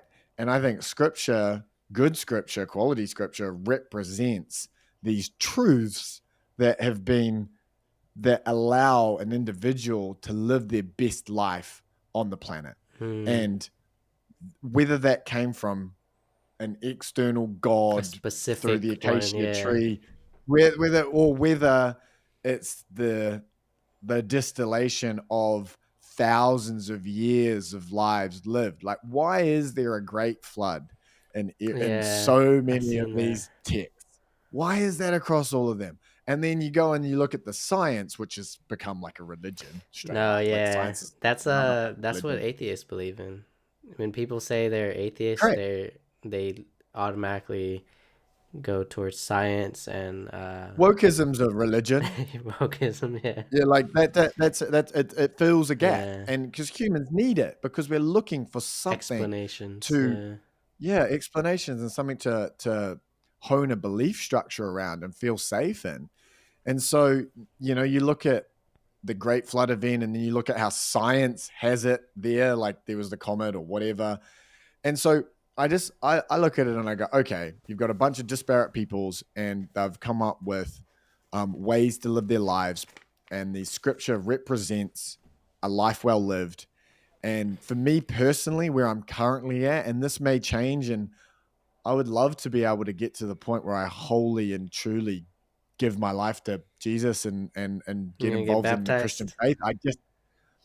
I don't know if I was Are you gonna baptized. get No, I think I was. rebaptized?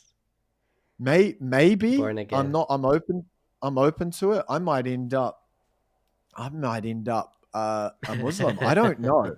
I don't know what it looks like, but what I do know is, Mm, for me personally, I need to be able to authentically, deeply, truly commit yeah, and yeah. believe in it at the highest level. Mm. Because I have had some deep psychedelic Yeah, experiences, and tell me about your ayahuasca and Joe Dispenza experiences. yeah. So, oh, we've got like 3 or 4 threads open. I will. All right, Let close me out get the to there. first thread. Yeah, let me close out that first thread. So the it's because this is all kind of a deep for me, and like we're like a couple of layers in, but physical health, mental clarity, emotional stability, financial freedom sets you up for, in my view, spiritual Spiritual, fulfillment. yeah. Spiritual fulfillment for me, if I had to say it in a sentence, it's the willingness to die for something. I Mm, think it's the acceptance of your death. I think it's the surrender in that moment to death. And that may come through like wading out into the ocean to save your child, throwing them through the waves, and then like drowning and going like, I just saved the thing that I love the most. I think about this, and I've thought, and this has come through my psychedelic experiences, my meditations, and a couple of ego deaths I've had on Mm. psychedelics, where an ego death, as far as I can tell, feels the same as a death, because that's all It's like a part like of we are yourself. in a lot of ways. Yeah. Yeah, it's the ego, and so um, when I think about like just walk with me Yeah, here, like I think yeah. about the Vikings. Hmm. Viking dudes believed that if they were on the battlefield and they died an Valhalla. honorable death, they would end up in Valhalla and they would be eating. And so they would go into that We will place. feast in Valhalla. We will, yeah, we will feast in Valhalla, right? And so when you think about that, when you think about what one other heuristic to help here, have you ever heard of the concept as above, so below, the Yeah. law of Yeah. correspondence? So the law of correspondence basically just represents that everything is the same all the way up, all the way down. So you go quarks, you go subatomic particles, you go Mm. atoms, electrons, all the way up to Cells, multicellular. Yeah. multicellular, human, a society, The a city, a universe. country, a world, Yeah. a solar system, and a solar system is a sun in the middle with a whole bunch of stuff spinning It's like an around it. atom. And Yeah. it's the same as an atom. Whoa, what do you know? So as above, so below, right? And when you think about what life looks like, when you're able to surrender and allow and accept whatever it is Mm. that's happening to you, that's bliss. And I've had this in psychedelic experiences where if you fight and you hold on and you're like, I'm not doing it, you will feel the most pain you have ever felt, and it'll feel like eternity. Yeah. It will feel as close to hell, I think. And in one of my psychedelic experience, in one of my ayahuasca experiences, I was vomiting all over myself. I'm pretty sure I pissed myself a little bit, and I had 5 Peruvian men holding me down while I screamed at the top of my lungs till I lost my voice for 4 hours. I fought that Oh, thing as damn. deeply as I possibly could. And then the next night I had to go back and do it again. So two nights later, and I felt the same fear and pain Mm. and stress and everything come up through my body. And I was so scared. And the shaman came over and was like, oh, they were all around me. They're like, please don't go there. And this guy next to me, he was like, just surrender.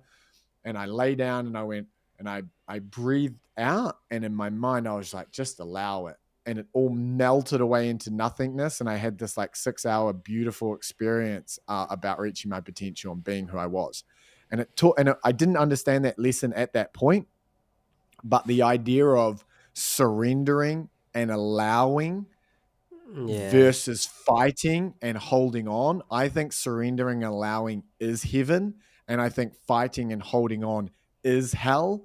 And because time's relative, I think the experience that one has at the moment of death, if you are, whether you're a Viking and then you think you're feasting in Valhalla, whether you are, sorry to bring this up, blowing yourself up and going to see 40 virgins, whether you are dying and praying to God and going to see Jesus, if you believe that, and you can't, the reason why it's faith and the reason why you have to believe it truly, Mm-hmm. because if there's one chink in the armor, you can tell me that you believe, you can even convince yourself that you believe, but in that moment of death where you feel the most fear that a human mind and ego can feel ever, you will be tested.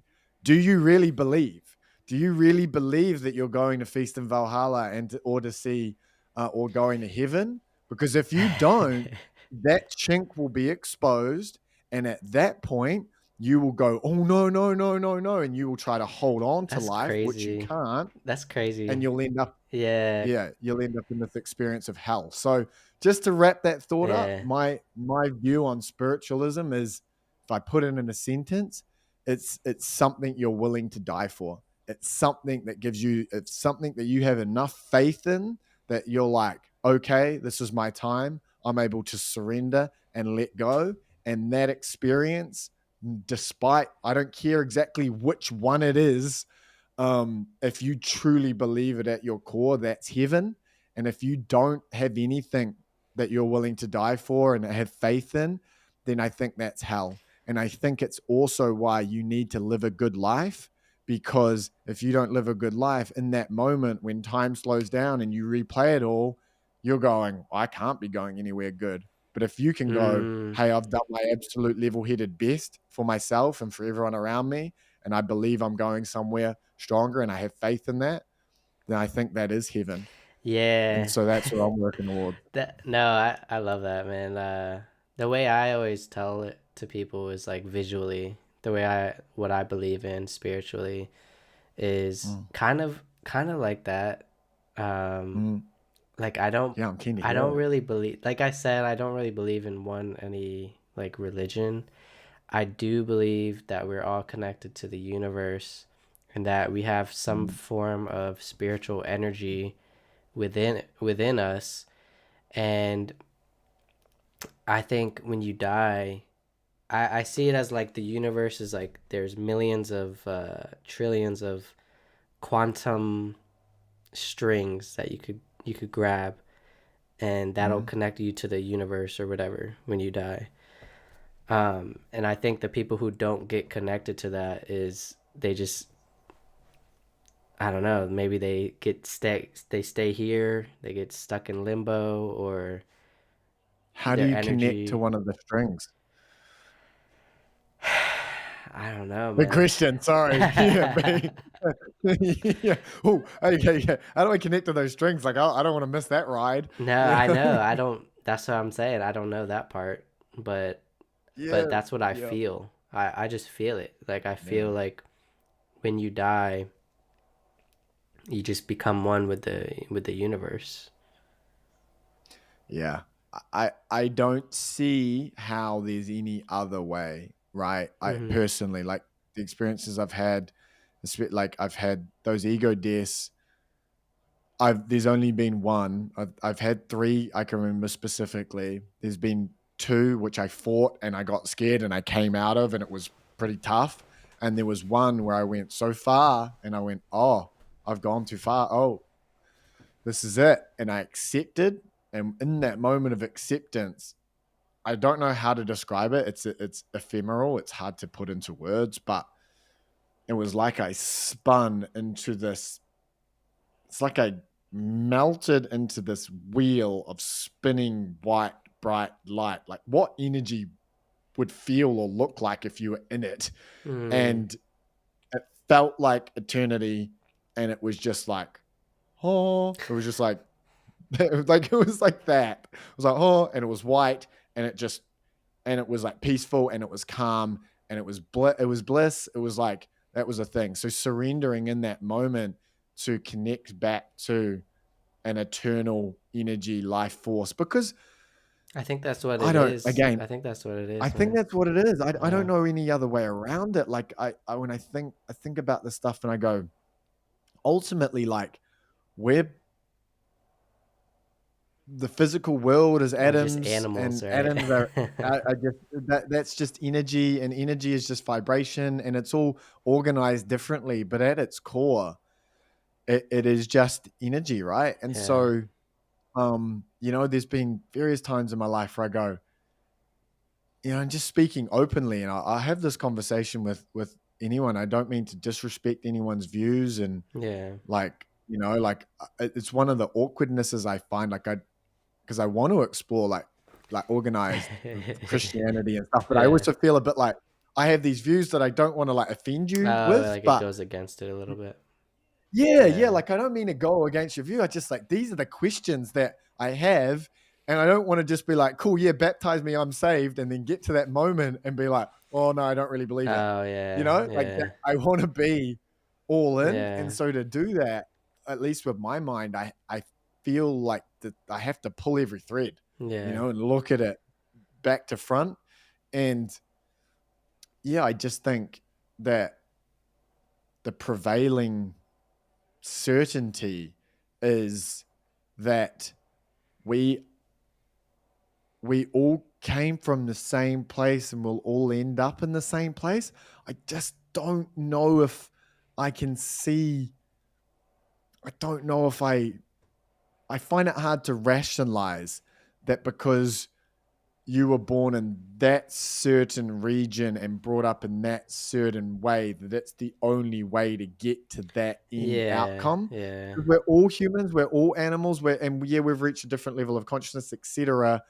And so, but I struggle to rationalize Well, that. I feel like it all goes. it's just like the concept, like if you if you had somebody, let's just say hypothetically speaking, born and raised in solitary confinement and never seen or heard of anything spiritual, are they just automatically going to hell because they don't they never like that? Like they're Yeah, just automatically going to hell yeah. because they never heard the word of God and What about the 100,000? Yeah, what about the 100,000 years of humans before yeah, Jesus? And that then what about the yeah, like? that's What what I about was like the saying. semi-humans? Like, what about the Neanderthals? Did they like? Were they allowed to go? Where are they at?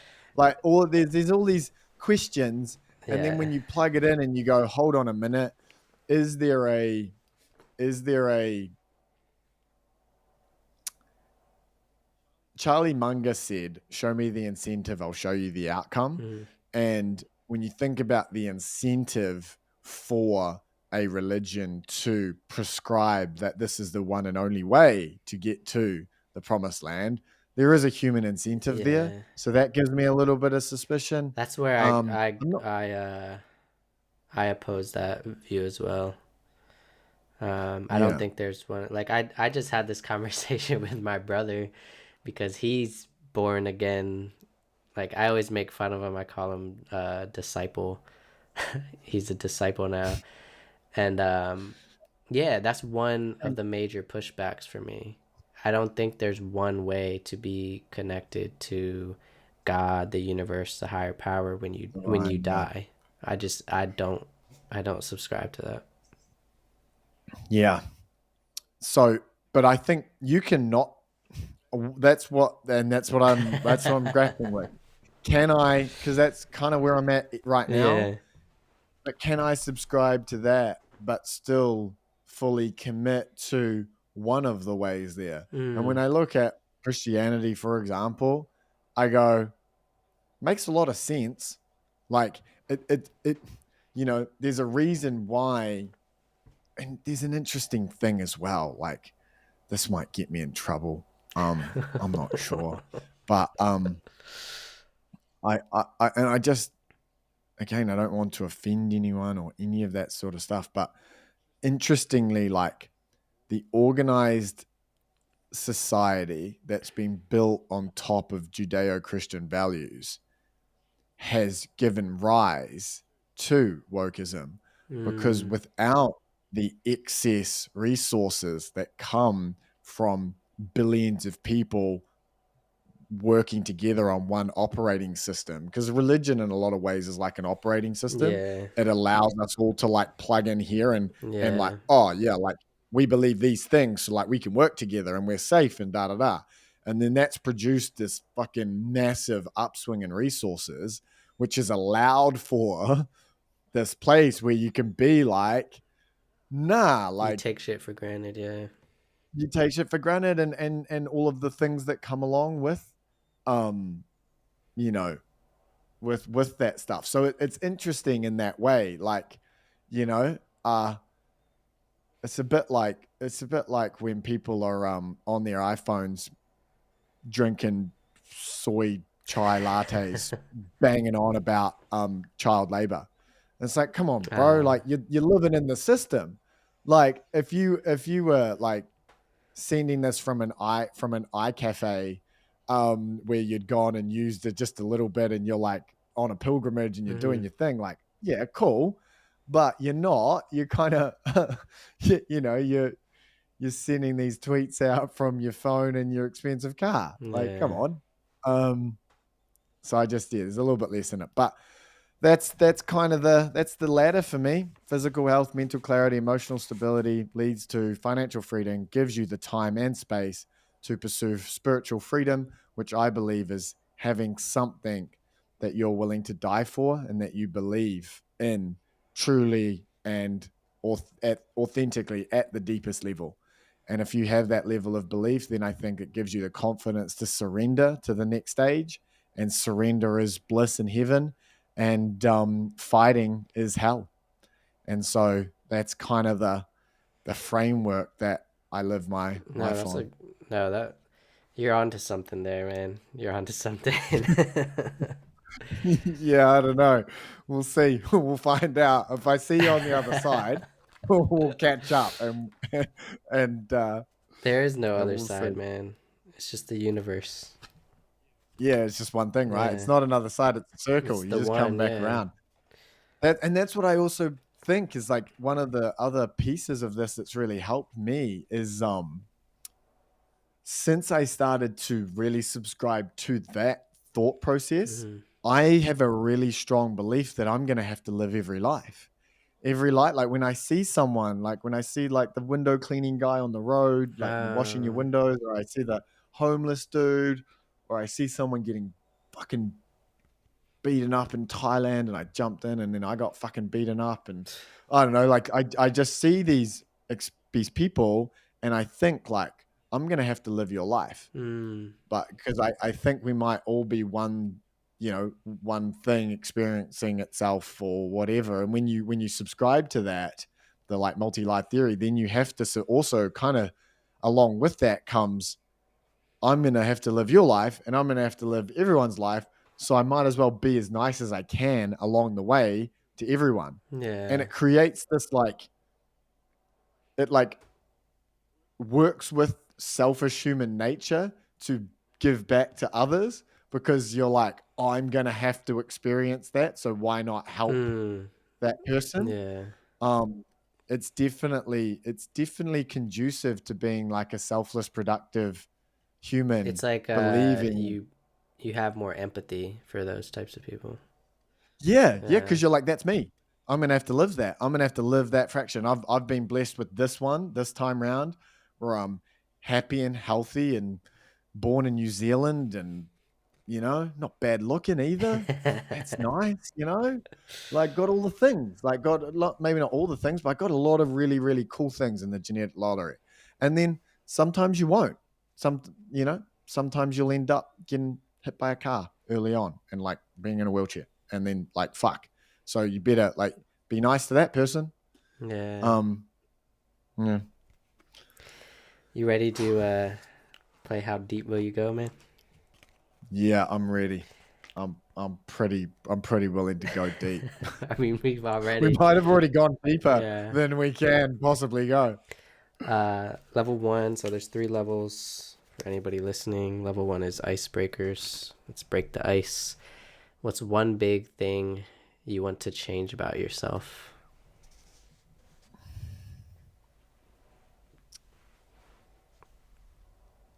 Um,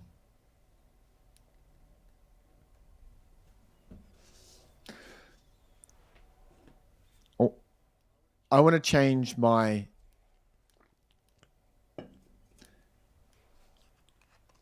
I want to.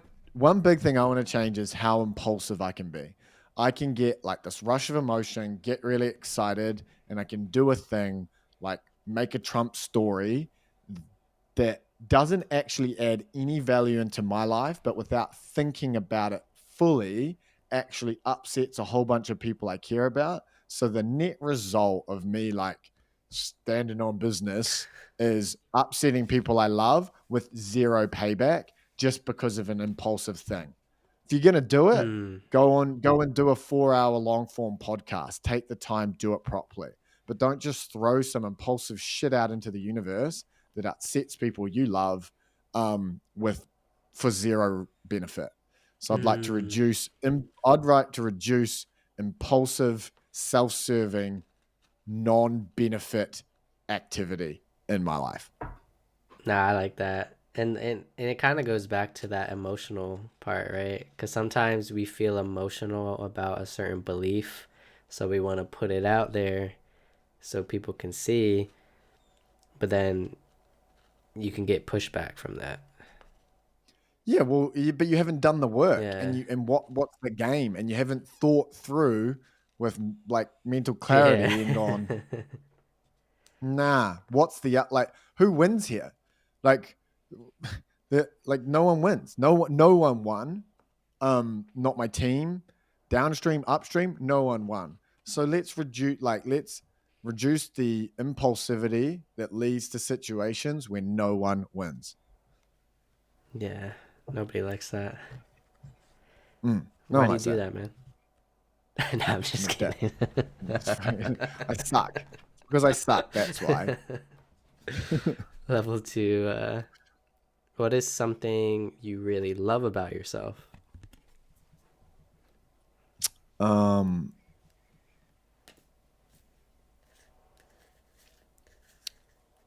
I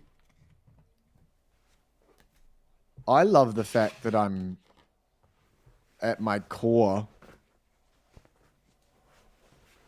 a kind person. Like, and on I love that I have a core of kindness, and it dictates a lot of my behavior. And on balance, the hmm. Wow, that was interesting. That was interesting.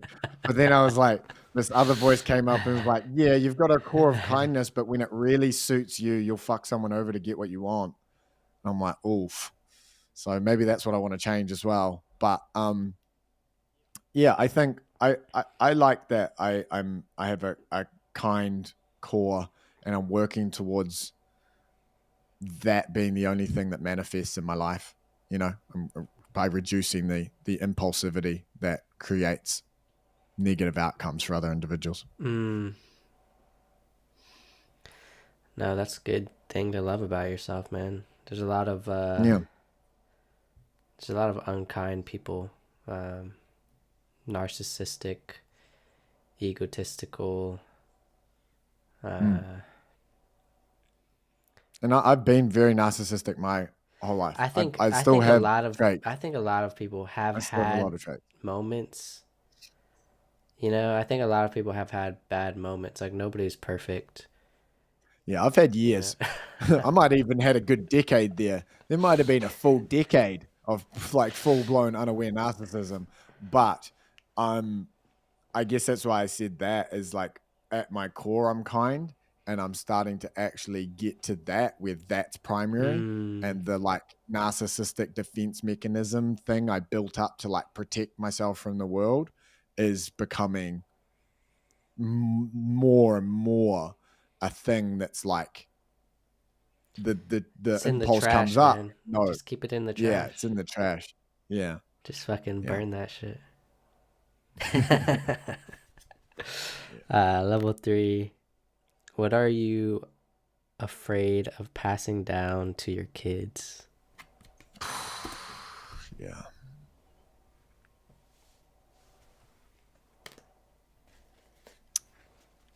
Um, yeah, probably narcissistic, controlling behavior would be the one. And impulsivity, probably the two things. The thing I want to change about myself, and the thing that yeah, like, I would be afraid of passing down the, um, really critical internal voice and and narcissistic controlling behavior, by kind of expecting too much and driving an unfair, selfish relationship with those kids. So I think I've got a lot of really beautiful, positive things to teach and offer, and allow my kids to develop into. And I also think that there's a lot of really negative traits that I'm working through that I would be loathed to pass down, mostly in and around that kind of like using and utilizing other humans as tools to achieve your outcomes without genuinely thinking with empathy what's in it for them and what's best for them. Hmm. So not using not using people as tools. Yeah. Okay. Cause I was a Yeah. little I don't know. confused there for a second. I was like, wait, use people as Yeah. Yeah. tools? Yeah. No. No, no, no, no. We want to not do that. See, it's coming on. It's It's just happening. subconsciously saying use people as tools. It's just it's in there. I want to teach I want to, I want to make sure that they know how to use humans as tools. No, that's the thing I wouldn't want to pass down. And like I think there's a way to achieve your life outcomes in the world, and like kind of leave everyone supported along the way. Yeah, in a more And graceful way.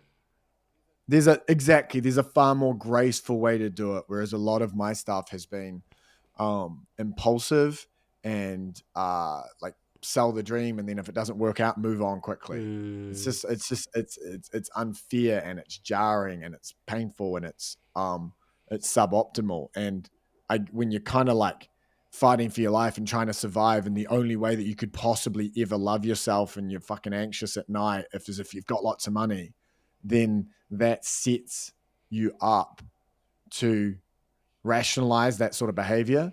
But when you're mm. moving past that, um, and that behavior becomes it's not worth it at that point. What is your biggest regret?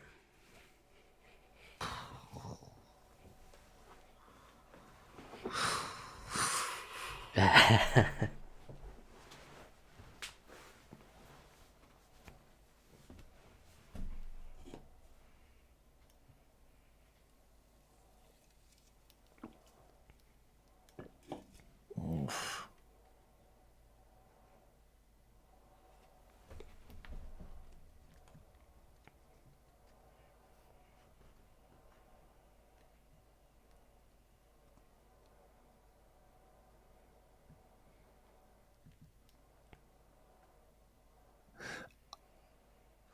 Interesting. Yeah, I have there's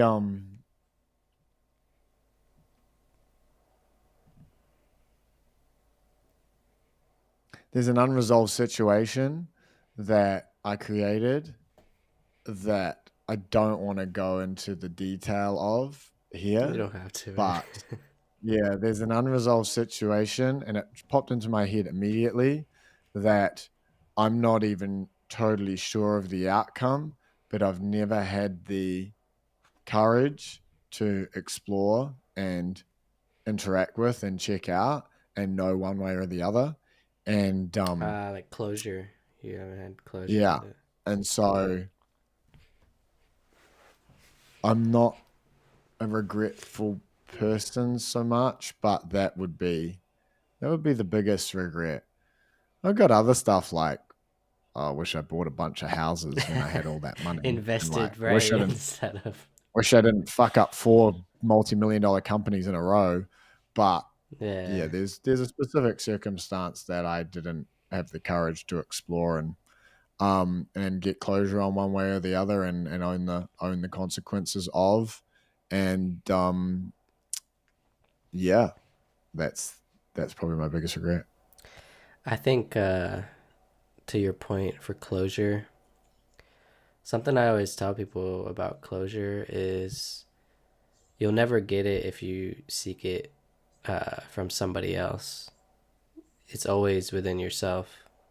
So for the example I gave is, let's say whatever happened to you, or let's say you had a falling out with a best friend, and now you like never want to talk to them again, and just let's say worst case scenario, they get in a car accident and they die.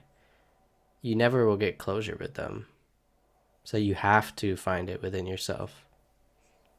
You have to find that closure within yourself, and that goes back to the surrender to the closure, surrender to forgiveness, let go, and just you'll be okay, man.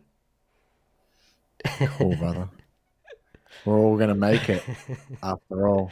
We're all gonna be Yeah, okay, man. yeah, cool. My next question, or go ahead. What were you gonna say? No, I was just gonna say, I hope that's not the last question. You fucking set me up for my day. leave me with that, you know? Oof, great. Now I got a couple more last questions. My next one is, who has made the biggest impact in your life? My parents. Yeah, my mum and dad for sure. But is that too much of an easy answer? You could elaborate, like why? Why did they make your? Because they were all in. They were all in. They're still together today. It's their 50th wedding anniversary in January. Damn. And yeah, they're like just fully, deeply committed parents that kind of sacrificed everything to like raise three solid kids, and they were fucking fantastic and imperfect. Of Yeah, course, we're yeah. all super imperfect, but like really well adjusted and made the sacrifices to raise us really effectively and fantastically. And so I'm just kind of forever grateful and indebted to them for that. They're fucking absolute legends. So that'd be the biggest impact. And then there's a whole bunch of other people on the list, but uh, the next probably two equal would be Brad Lindsay, my mentor, who kind of picked me up after I failed with that first business and put 4 or 5 years of ridiculous effort into helping me confront those demons and like challenge my emotionality up front. And he held me accountable when I couldn't hold myself accountable, and he kind of shifted the weight. Like if I think about myself as a river that was overflowing and just fucking flooding the plains constantly, he kind of like built a dam and built the banks and kind of redirected that fucking thing to the point where I've been able to continue that journey. And I think without his significant intentional contribution of energy and quality time to me at that stage in my life, I don't know where I end up now. And then Ariel, who I've been friends with for sort of 5 or 6 years, we used to work together, and now we're together forever, hopefully. Who, Oh, that's your partner.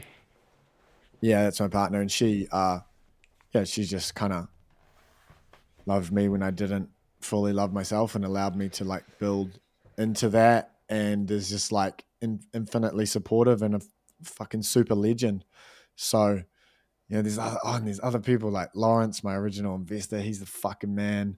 And I've got like really good friends that I've been close with, but yeah, my What's parents, one Brad lesson and Ariel, would be probably the on the podium, you know. that you had to learn the hard way?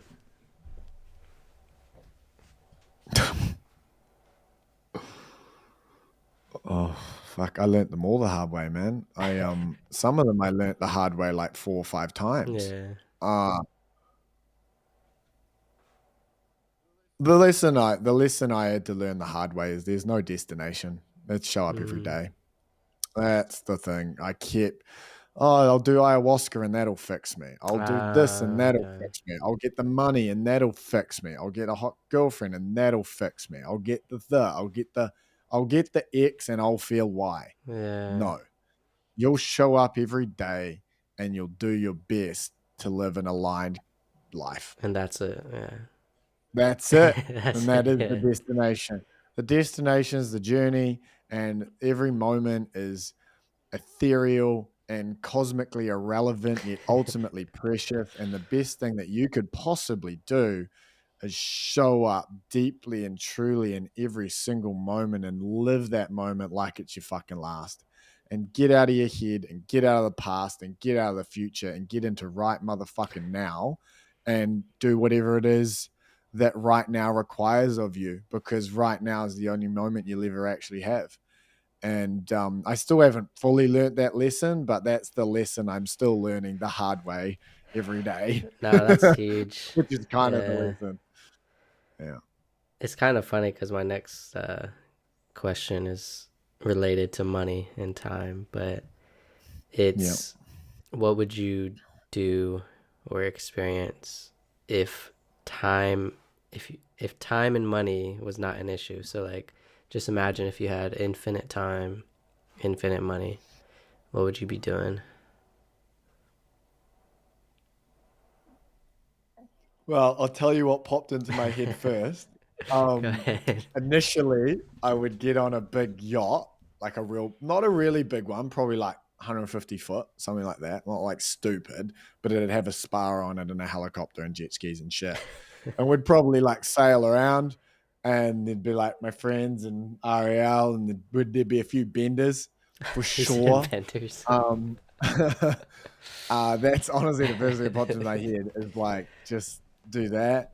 And then from there, with infinite time and infinite resource, I don't know, man. I don't know. I guess I guess you would try and build the human and Utopia. technology solution that allows you to understand the fabric of the reality that we live in, and just try and actually get to the God's honest truth of where we came from and where Where we're the hell did going. we go when we die? Yeah, like I guess that's after the yacht bender. Then you go right, After right. the Let's the figure out couple of years, meaning of life. the couple year Yeah, yacht after bender. well, we got infinite time and money. So after like 100 years, maybe 1,000, um, Yeah. we might we'll just figure out the meaning of life. That's so funny that you have that same vision. I have that same vision. What do people say normally? Isn't that the only thing you'd want to do if you had infinite time and money? No, that's What else that is there to do? specifically. Like I always had a vision and like dream of doing that. Oh, The yacht. the yacht trip? Or, Yeah. oh, Like the yeah. yacht, Oh, literally, funny. yeah, I have that exact like if I had a Yeah, yacht cool. and it had everything on it, like everything you needed, uh whatever, and just travel the world on the yacht. All right, well, let's make a deal, man. If either of us figures it out, then we have to invite the other one. And we get a 200-foot yacht.